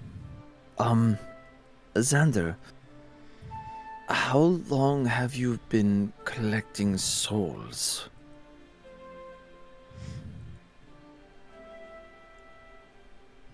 Xander does not respond. I mean, those individuals that I met, they're very nice. I don't know if you all remember the individual Silverstring was Oh, are you The talking ones that- to like all of us or just Xander? Yes, no, this is to everyone. Oh, okay. Do you remember the individual silver string? I think was their Yeah, name? this is hers. Hold up my loot. Um, It's mine, but it was hers. I think I met at least a portion of their soul. Very nice. A portion Just- of her soul? What does that mean? Well, What did you do with the rest of it? To my understanding, a part of it is in the maelstrom. Ugh. Oof. I mean, that's what I thought it was, but At least that's my understanding. wait, I where was it? met- Just Where did you gestures. meet it? Inside our good friend here. Well, congratulations. Ha ha ha. No, it was like a Like better than pocket me? world. There was a pocket world inside there. Infinitely vast.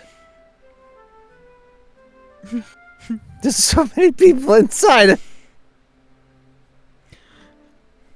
I'm taking you very seriously, Stavik. It's just I I know. feel like I'm not really surprised. I also met a portion of Owen. It was very interesting. Yeah, we all did. Oh, this Yeah, you were particular late one. to that, I guess. You No, were no, this one. sorry. No, this particular one, portion, was apparently from many centuries ago. Did he give you his name? Owen. He said, "I hope your cloak fits." Dear God. So you're telling me, you know, the Cloak of Kilorian, you met Kilorian? Yes. Okay. He's not really... I guess I don't fully know how it works, but I would assume he's not Owen anymore, per se. No. Inside Xander? Looks to Xander. How... I- Oh. Man, I'm starting to realize I don't understand how Owen worship works at all. Xander Yo, you and calmly Stavik sips his same. tea.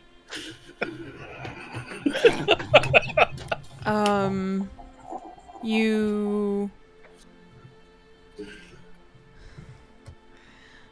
Alright. I see, I think. Or at least I'm gathering thoughts on this. Okay. The souls seemed. They are willing. They are able to leave whenever they want. They can go to the maelstrom whenever they want, but apparently, as it stands, it's broken, as we all know. So they are staying put for right now. So Xander is a safe haven to all souls. Shocker. Yes. Is this why you gotta cut yourself? To do certain stuff, Xander? Is that okay? If that's not a question, if that's not an okay question to ask, you would just tell me. The You question told her- is fine. All right. Well, I will say I don't know if it was how my spirit interpreted the situation or the pocket dimension or whatever it is in there. But it was vast but very empty. inside Xander.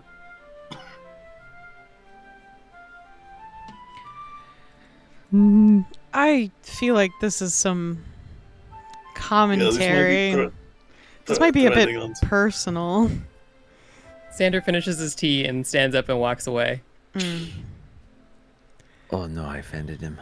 You know, and as you should. Totally fair.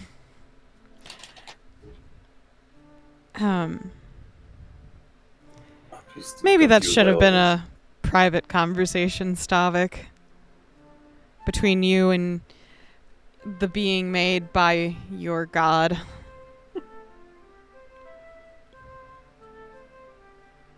I figured everyone would be curious about what happened. I don't know.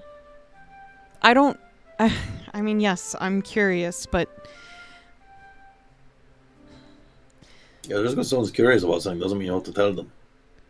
yeah. Honestly, remember when I was completely fooling you that I was Owen and we didn't include Valentino because that would only cause drama, actually, and be lying to him? Yeah, but like, it doesn't mean that he wasn't like a little ball of angry fire because he wasn't getting let in on something, but it would have been terrible if he had found out about that. That would have been terrible. I would have. Just because when you found, if you thought I was Owen and then later got told that I wasn't, I feel like that would have been worse. Remind me, didn't you get told? Didn't everyone get told that eventually? Well, he told everyone about the lie, but he never lied to everyone about it. I think Valentino found out. No, he didn't find out from anyone because he was like, "What the fuck is going on?" Yeah, he was time, just angry that like he wasn't included in whatever this trio energy was. I thought for sure that Zu'lin had been told at one point by someone. If anyone, it would have been Stavik, but I'm pretty sure Stavik made an oath not to tell anyone, so... Correct. No one knew. Kept it. It happened at the campfire. Yeah, that's when Louie was like, I bamboozled you, Stavik, and then explained to everyone, I've been bamboozling him. Yes, I remember that, but I remember... Nope. I thought I remembered a conversation where...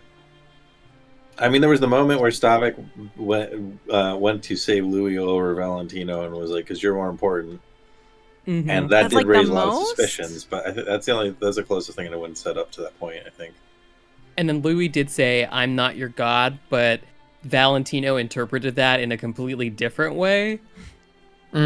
So, yeah. Yeah, and that was like a drunken little quick line that I don't even think Stavik caught. I caught it, but I didn't, it didn't register. There was a lot of other stuff going on at the time. I thought I misheard it, so I was just gonna I didn't want to pursue It also that. kind of just melted into the general Louis self-deprecation. Yes. But it wasn't. Teaching me to listen better. So that probably would have had worse repercussions if I fed into Valentino's curiosity, even though it would have been a complete lie. Sometimes it's safer to not tell people things. I didn't think You this could have just let was me in on the whole too thing. But I dangerous. don't know. I don't think you would have I taken the thought it was- fact that the one was... This didn't seem necessarily too dangerous. This was very... Oh, but I don't... I thought it was more interesting. Let's say I told you something very personal about my past, and you just randomly brought it up with curiosity questions in front of everyone. I'd be pretty pissed about it. I'm not saying this is how Xander feels, but I'm just saying it's not always the right option. yeah, Oh, I personally would like I if someone agree. checked in with me before I talked about being inside of me for an extended period. Yeah, I kind of hate that a little bit.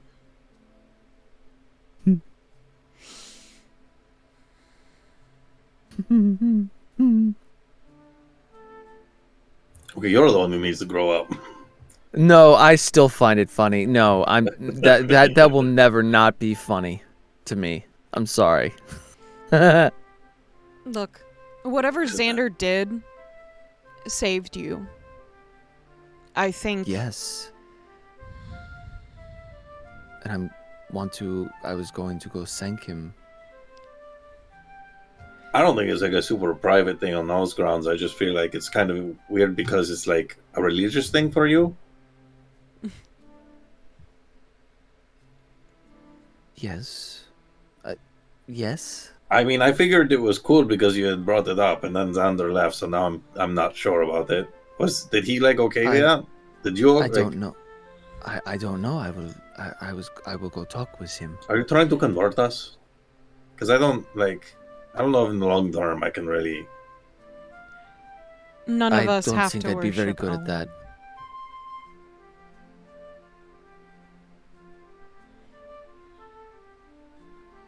I don't think I'm good at proselytizing. Don't. Look, Xander just had to take care of a lot of souls just now. Mm-hmm. I'm not saying he has to be alone, but he did leave on his own accord. That is a good point. Probably should have said earlier, but I do think it's good to hear that there's people being spared. Yeah. But the unfortunate I thing will is be that up- it happened in the first place, you know? Yes. No, they died. Yes. It's going to happen to everyone. I think that our resident Odin worshippers are probably the least, the type of people who wouldn't see that as a bad thing, right? I mean, all life has to end at some point. It's just... It didn't have to end so soon. That's how I feel about it. There's nothing wrong with death. It's a completely natural thing, but early death is what truly bothers me. Agreed. Isn't it really early? It comes when it comes. Death by murder, by the actions and cruelty of others is not okay. Does it include yours? What? Does it include your actions? And for that matter, your death?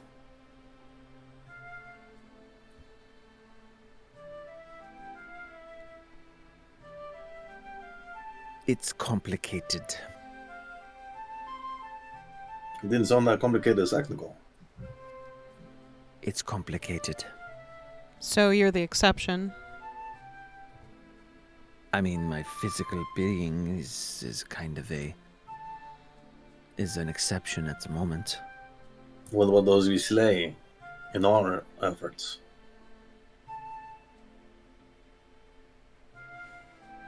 To preserve life? Preserve? That's subjective, we said no. We are not murdering. I mean, Stavik, I've had guards who wanted to cut my head off many times, and they thought they were preserving all kinds of shit, but we wouldn't be here doing all this now if they got away with it. I mean, I'm literally trying to kill several people whose fault it was for what happened to me. I understand this is a terrible, terrible thing, and what I'm doing is bad, but I am still doing it. I have no excuse other than I am part of a problem. But I'm still going to do it.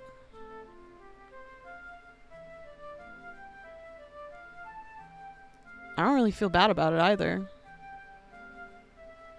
In some ways. More so, I don't think I'm any sort of exception. I don't think any blood that's been on my hands is exempt or anything, but I'm going to do it. I'm going to feel bad about it, and yet I'm going to feel good about it. And that's just a complicated feeling I'm going to have to live with until I die.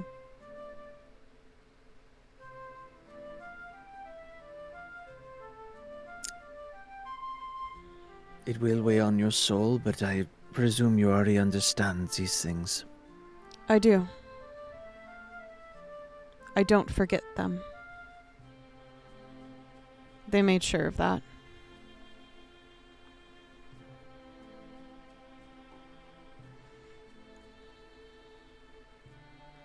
When the time comes, I will pray for their souls. I don't think all of them should be prayed for. Well, I pray that their souls find the place that they need to be. I hope they become eviscerated beyond their soul. I'm glad I woke up for this.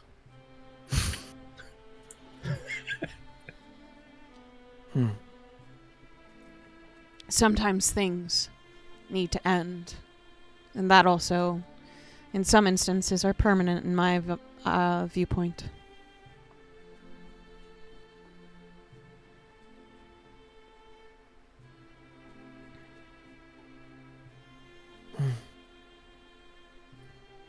I hope I can make a influence on you.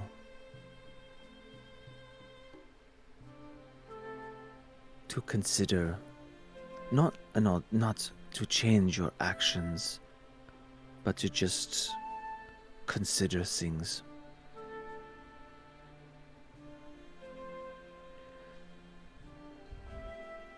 Should we have the person who carved up my skin for about 13 years consider their actions now? That gave me every single scar, partially out of boredom. Because they like to hear me scream. It was fun. What if I want to hear them scream now?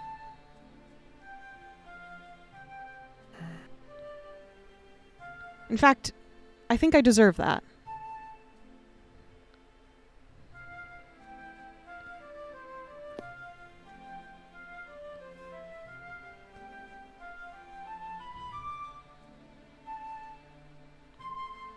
Then I feel sorrow that you feel the need for it. You and me both.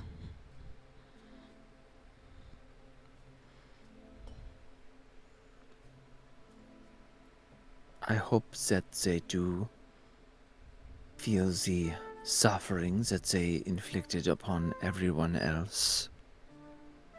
Everyone else. Well, obviously, yourself included. Just everyone. Because if they were doing it to you, you couldn't have been the only ones they were doing it to. Oh, that's not true. Some fucked up people have an outlet. Louie wiggles his fingers. The very deep gouged, scarred fingers at Stavik. I worked with some fucked up people in the past. Yeah. And they, some people just pick someone or something.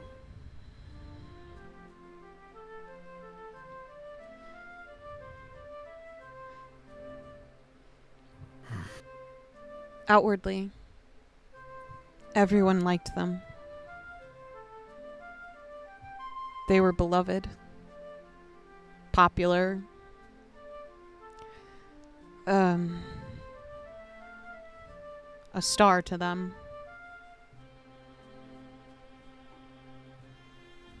I don't have the proper words on how I wish to respond. I would like a night to think about that, if you do not mind. It's fine. Just, you've kind of changed sails every time I've given you more explanation. There's nothing wrong with changing your mind, but perhaps think more before choosing what hill to die on again. This has been curious for me, Stavik. I ask this to you a lot, but I really wonder what is you believe. Your words are laden with assumptions that you can't seem to get rid of. You seem to think everyone has.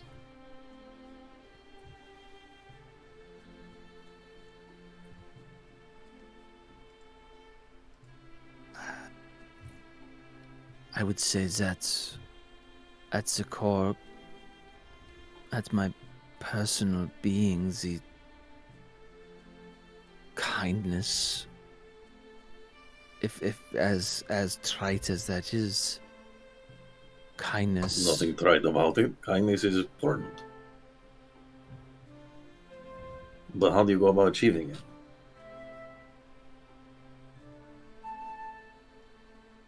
If you find a bird with a broken wing, what is kindness in that situation?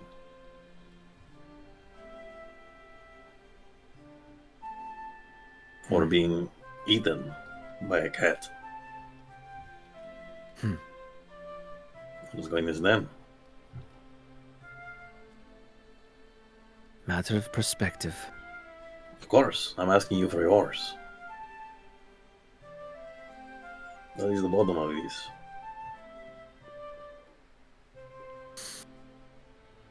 I think you need to examine these assumptions of your own. I've known people so high in society that eating the wrong way, walking the wrong way, or everything can be done correctly or incorrectly to them, and it is a thing that they assume everyone should know. And I've met people and worked with people so detached from society that the most base assumptions of what is right and what is wrong, something they have to actively consider if they ever bother to at all. Very, very quick glance at Zu'lin's cart.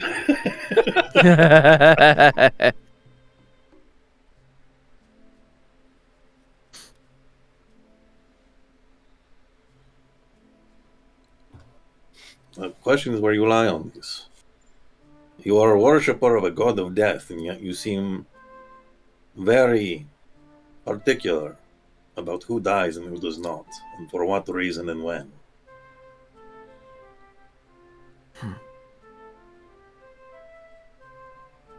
There are some, like the circle that we were seeking initially, who just see all death is good, and more death is good. But I imagine there are others that have a more tempered view of it.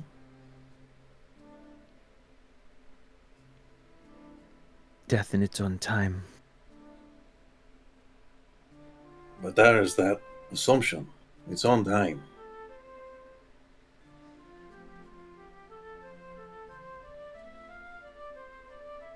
It is a tapestry that we weave together, this world, with the gods.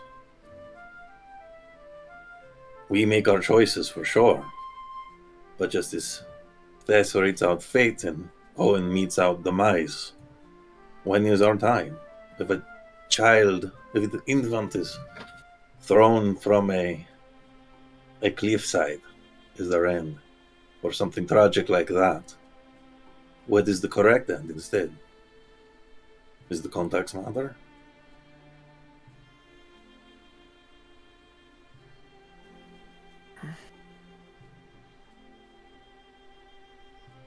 Meeting out death is a form of justice. Seems like a worship of justice over more than the worship of death. You can't blame me. I come from Proto.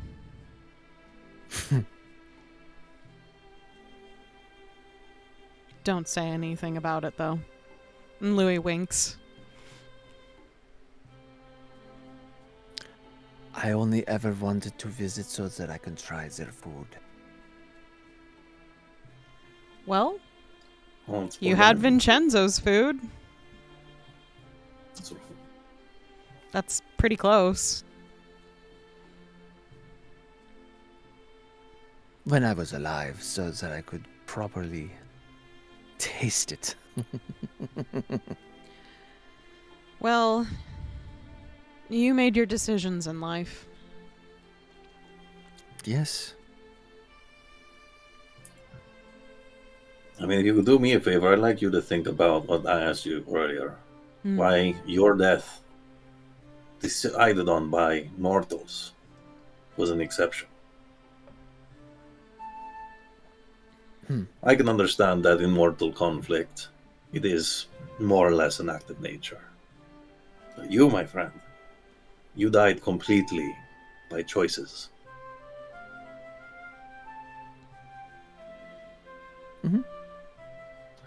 And Louie, I've been thinking about what you had said.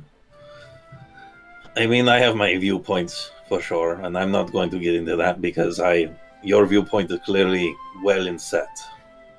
And I think that if you feel the same way up until it is time for you to enact your revenge, then the only thing that will stop you is somebody else, if they try. But I think that somebody else is probably going to fail. So, I want to make you a deal. I can't really get into specifics right now, but should you choose, I'll help you get your revenge and kill the people you need to get killed. You can help me get mine.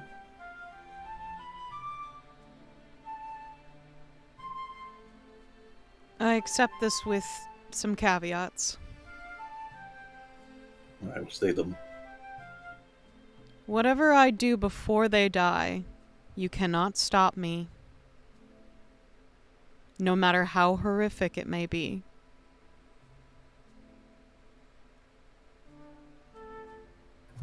Well, I would sooner leave that up to the earlier evidence. I think if I try to stop you,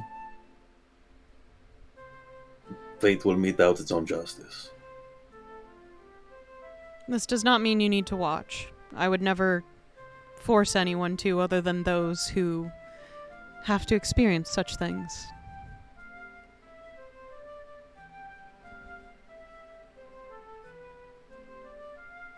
But if you stop me on these people, you become my enemy. There, that is a specific I am willing to agree to. Thank you. I can't promise that I won't try to stop you, but I'm prepared for us to face swords if it happens. I see. We'll have to see. Do Maybe you they wish to deserve every torture bit the of it. one you want to kill? No. I'm not looking. I suppose revenge really isn't the word. It's less about getting even for the things I've done to me, and more about making sure more harm is not done to others. So I just want them out of the picture. I doubt more harm will happen to others. I can't get back all the years. So I'm going to make them for as equal an amount as I can.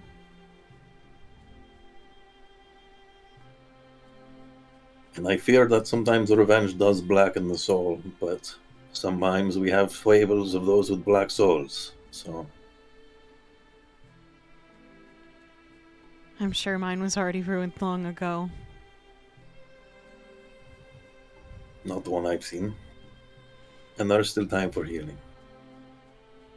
But that's your choice. I'm not going to try and make it for you, even if I could. Thank you. But I'll help you with your revenge. Sounds Or good. preventing of more damage.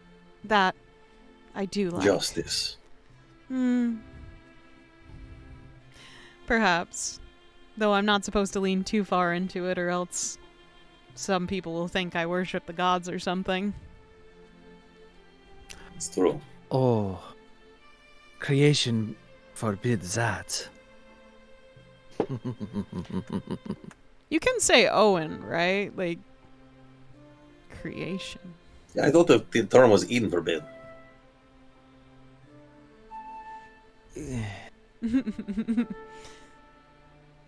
Don't worry, Semantics. she won't talk to me. To my Because we understanding, talked she about does it. not talk to anyone. It's okay, you don't remember. Although legend says that there's this one elf. But it couldn't No, be. I think the legends don't say that because no one remembers him. Mm-mm. Mm-hmm. Harsh. But yes, true. But true. Well, Stavik, are you fine with keeping watch for the evening? Of course, every evening. Cool. I apologize for the night terrors.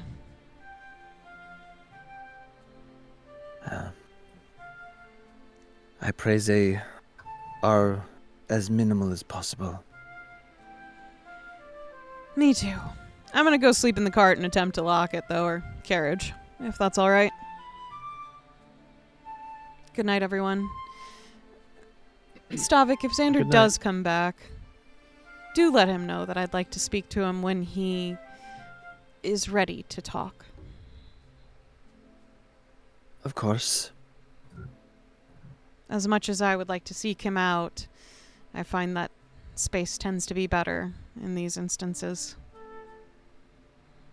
But I was gonna go check up on him before I went to sleep, so I'll let him you're know. welcome to. Good night, everyone. And Louie will give a polite bow before heading into the carriage. And Valentino will go to do just that. Go see if we can seek out Xander.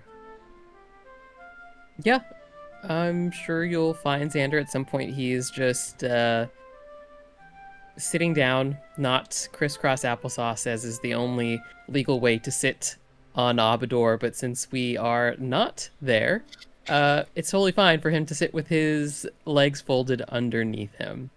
So you say. Mm-hmm. Just try and catch stop us me. here. Exactly.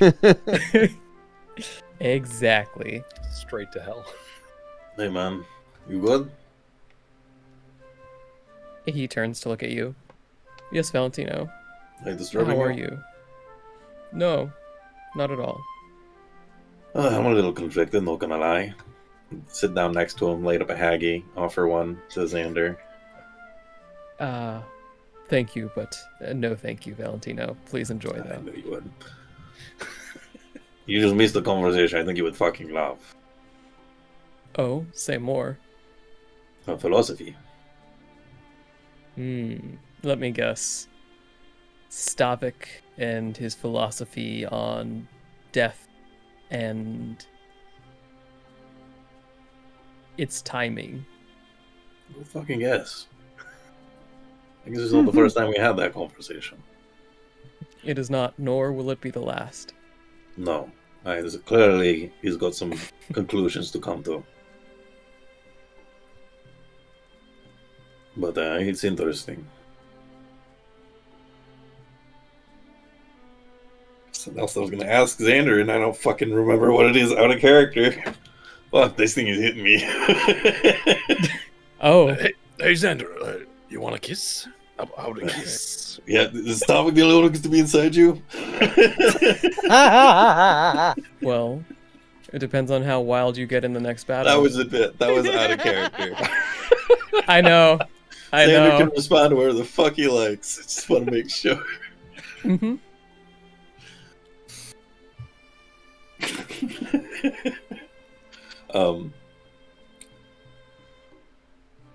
Yes, that's right, though. I mean, you were quiet back there. I kind of want to get your thoughts on what you think we should do moving forward. You think we did the right thing?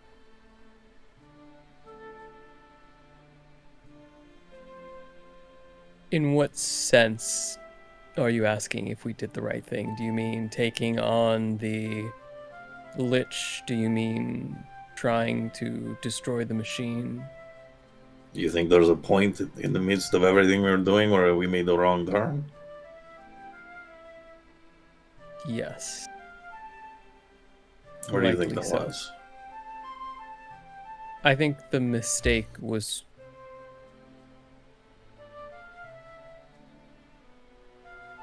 seeing the machine and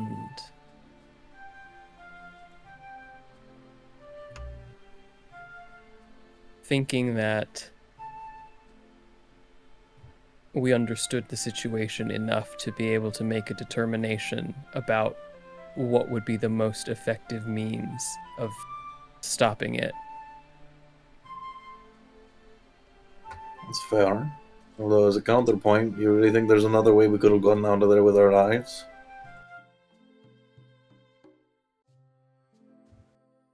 with the way that things developed, likely not, but there were potentially other ways that things could have gone. If Zu'lin hadn't thrown those explosives, things might have gone in a different way. If Stavik There's no hadn't... other way things could have gone. The moment we stepped into that tower, our fate was sealed. That's what I think. Hmm. It was fight or flight for the rest of the way. We had to, as living things do, we defended ourselves with whatever means we had at our disposal. I can understand that perspective. I mean, things I think- fucked up. There's no doubt. Like, that's obviously clear. I think that is the least of the mistakes we will be making in the coming The days, least of them. weeks, months. Well, I can take a few worse, but I like if we could take a few less. That'd be good.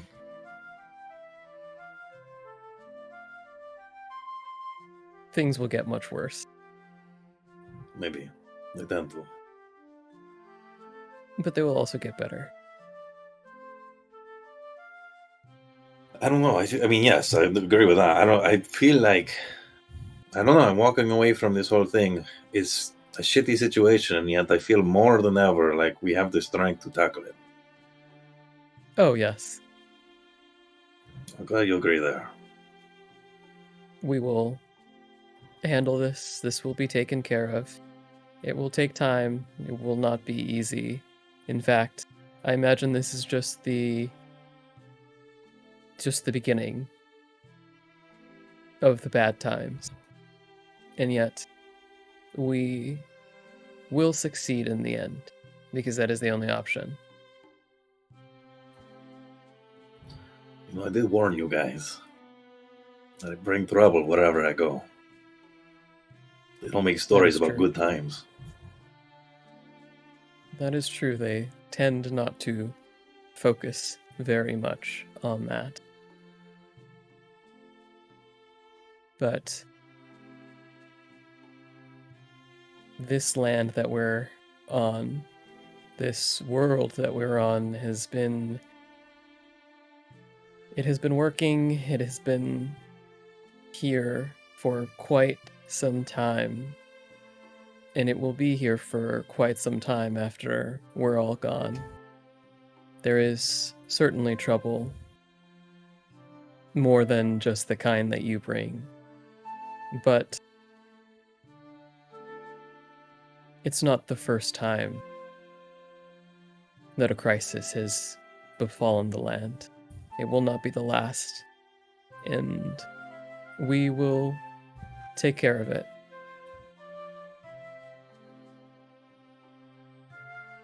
Oh, Louie wanted to talk to you. I've totally forgotten about what at this point, so he had like more specific instructions and I've forgotten them, but you'll remember them. Oh, I see. Now, tonight, another time? Did you specify? He wanted Stavik to tell you all this stuff when he saw you. So maybe you'll get it from Stavik. I see. It's been a long fucking day, man. You take care of yourself. Give Yes, Xander you a too. pat and head back to my cot. Rest well.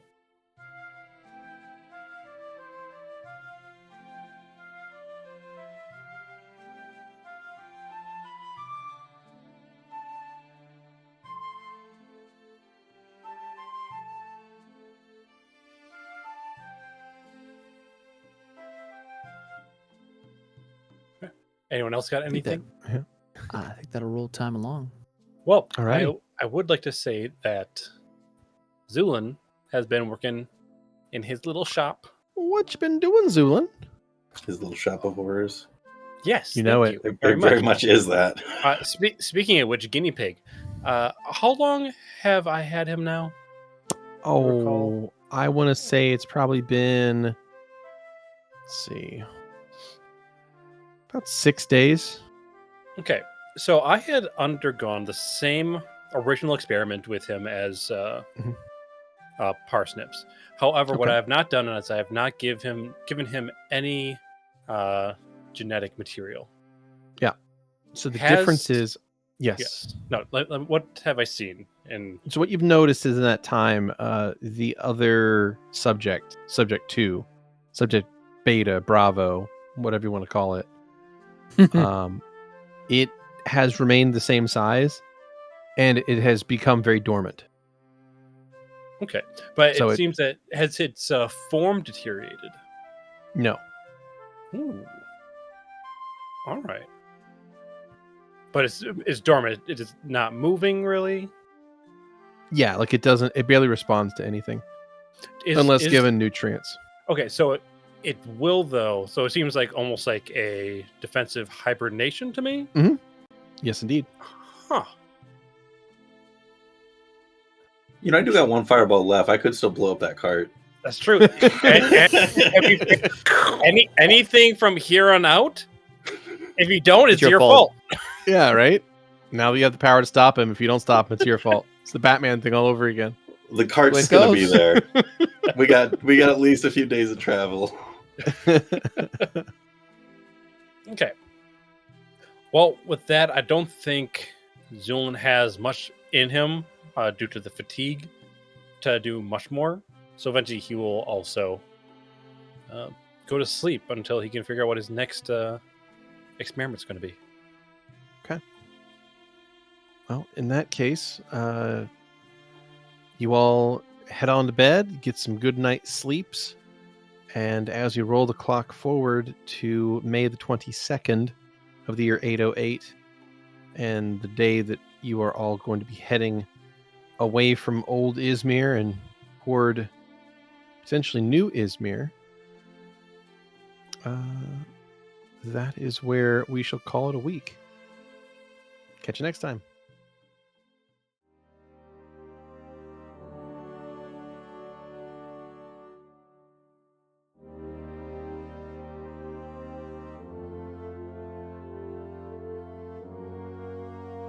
Thanks for listening. As always, special thanks to William Succi and Andreas Pichler for the intro and outro themes, and Emily Roll for Fantasy for this episode soundtrack. Interested in following us on social media? Follow us on Twitter at CheckPleaseDND. Or want to support the podcast and be part of the Czech Republic? Go to our Patreon under the Czech Republic. Until next time.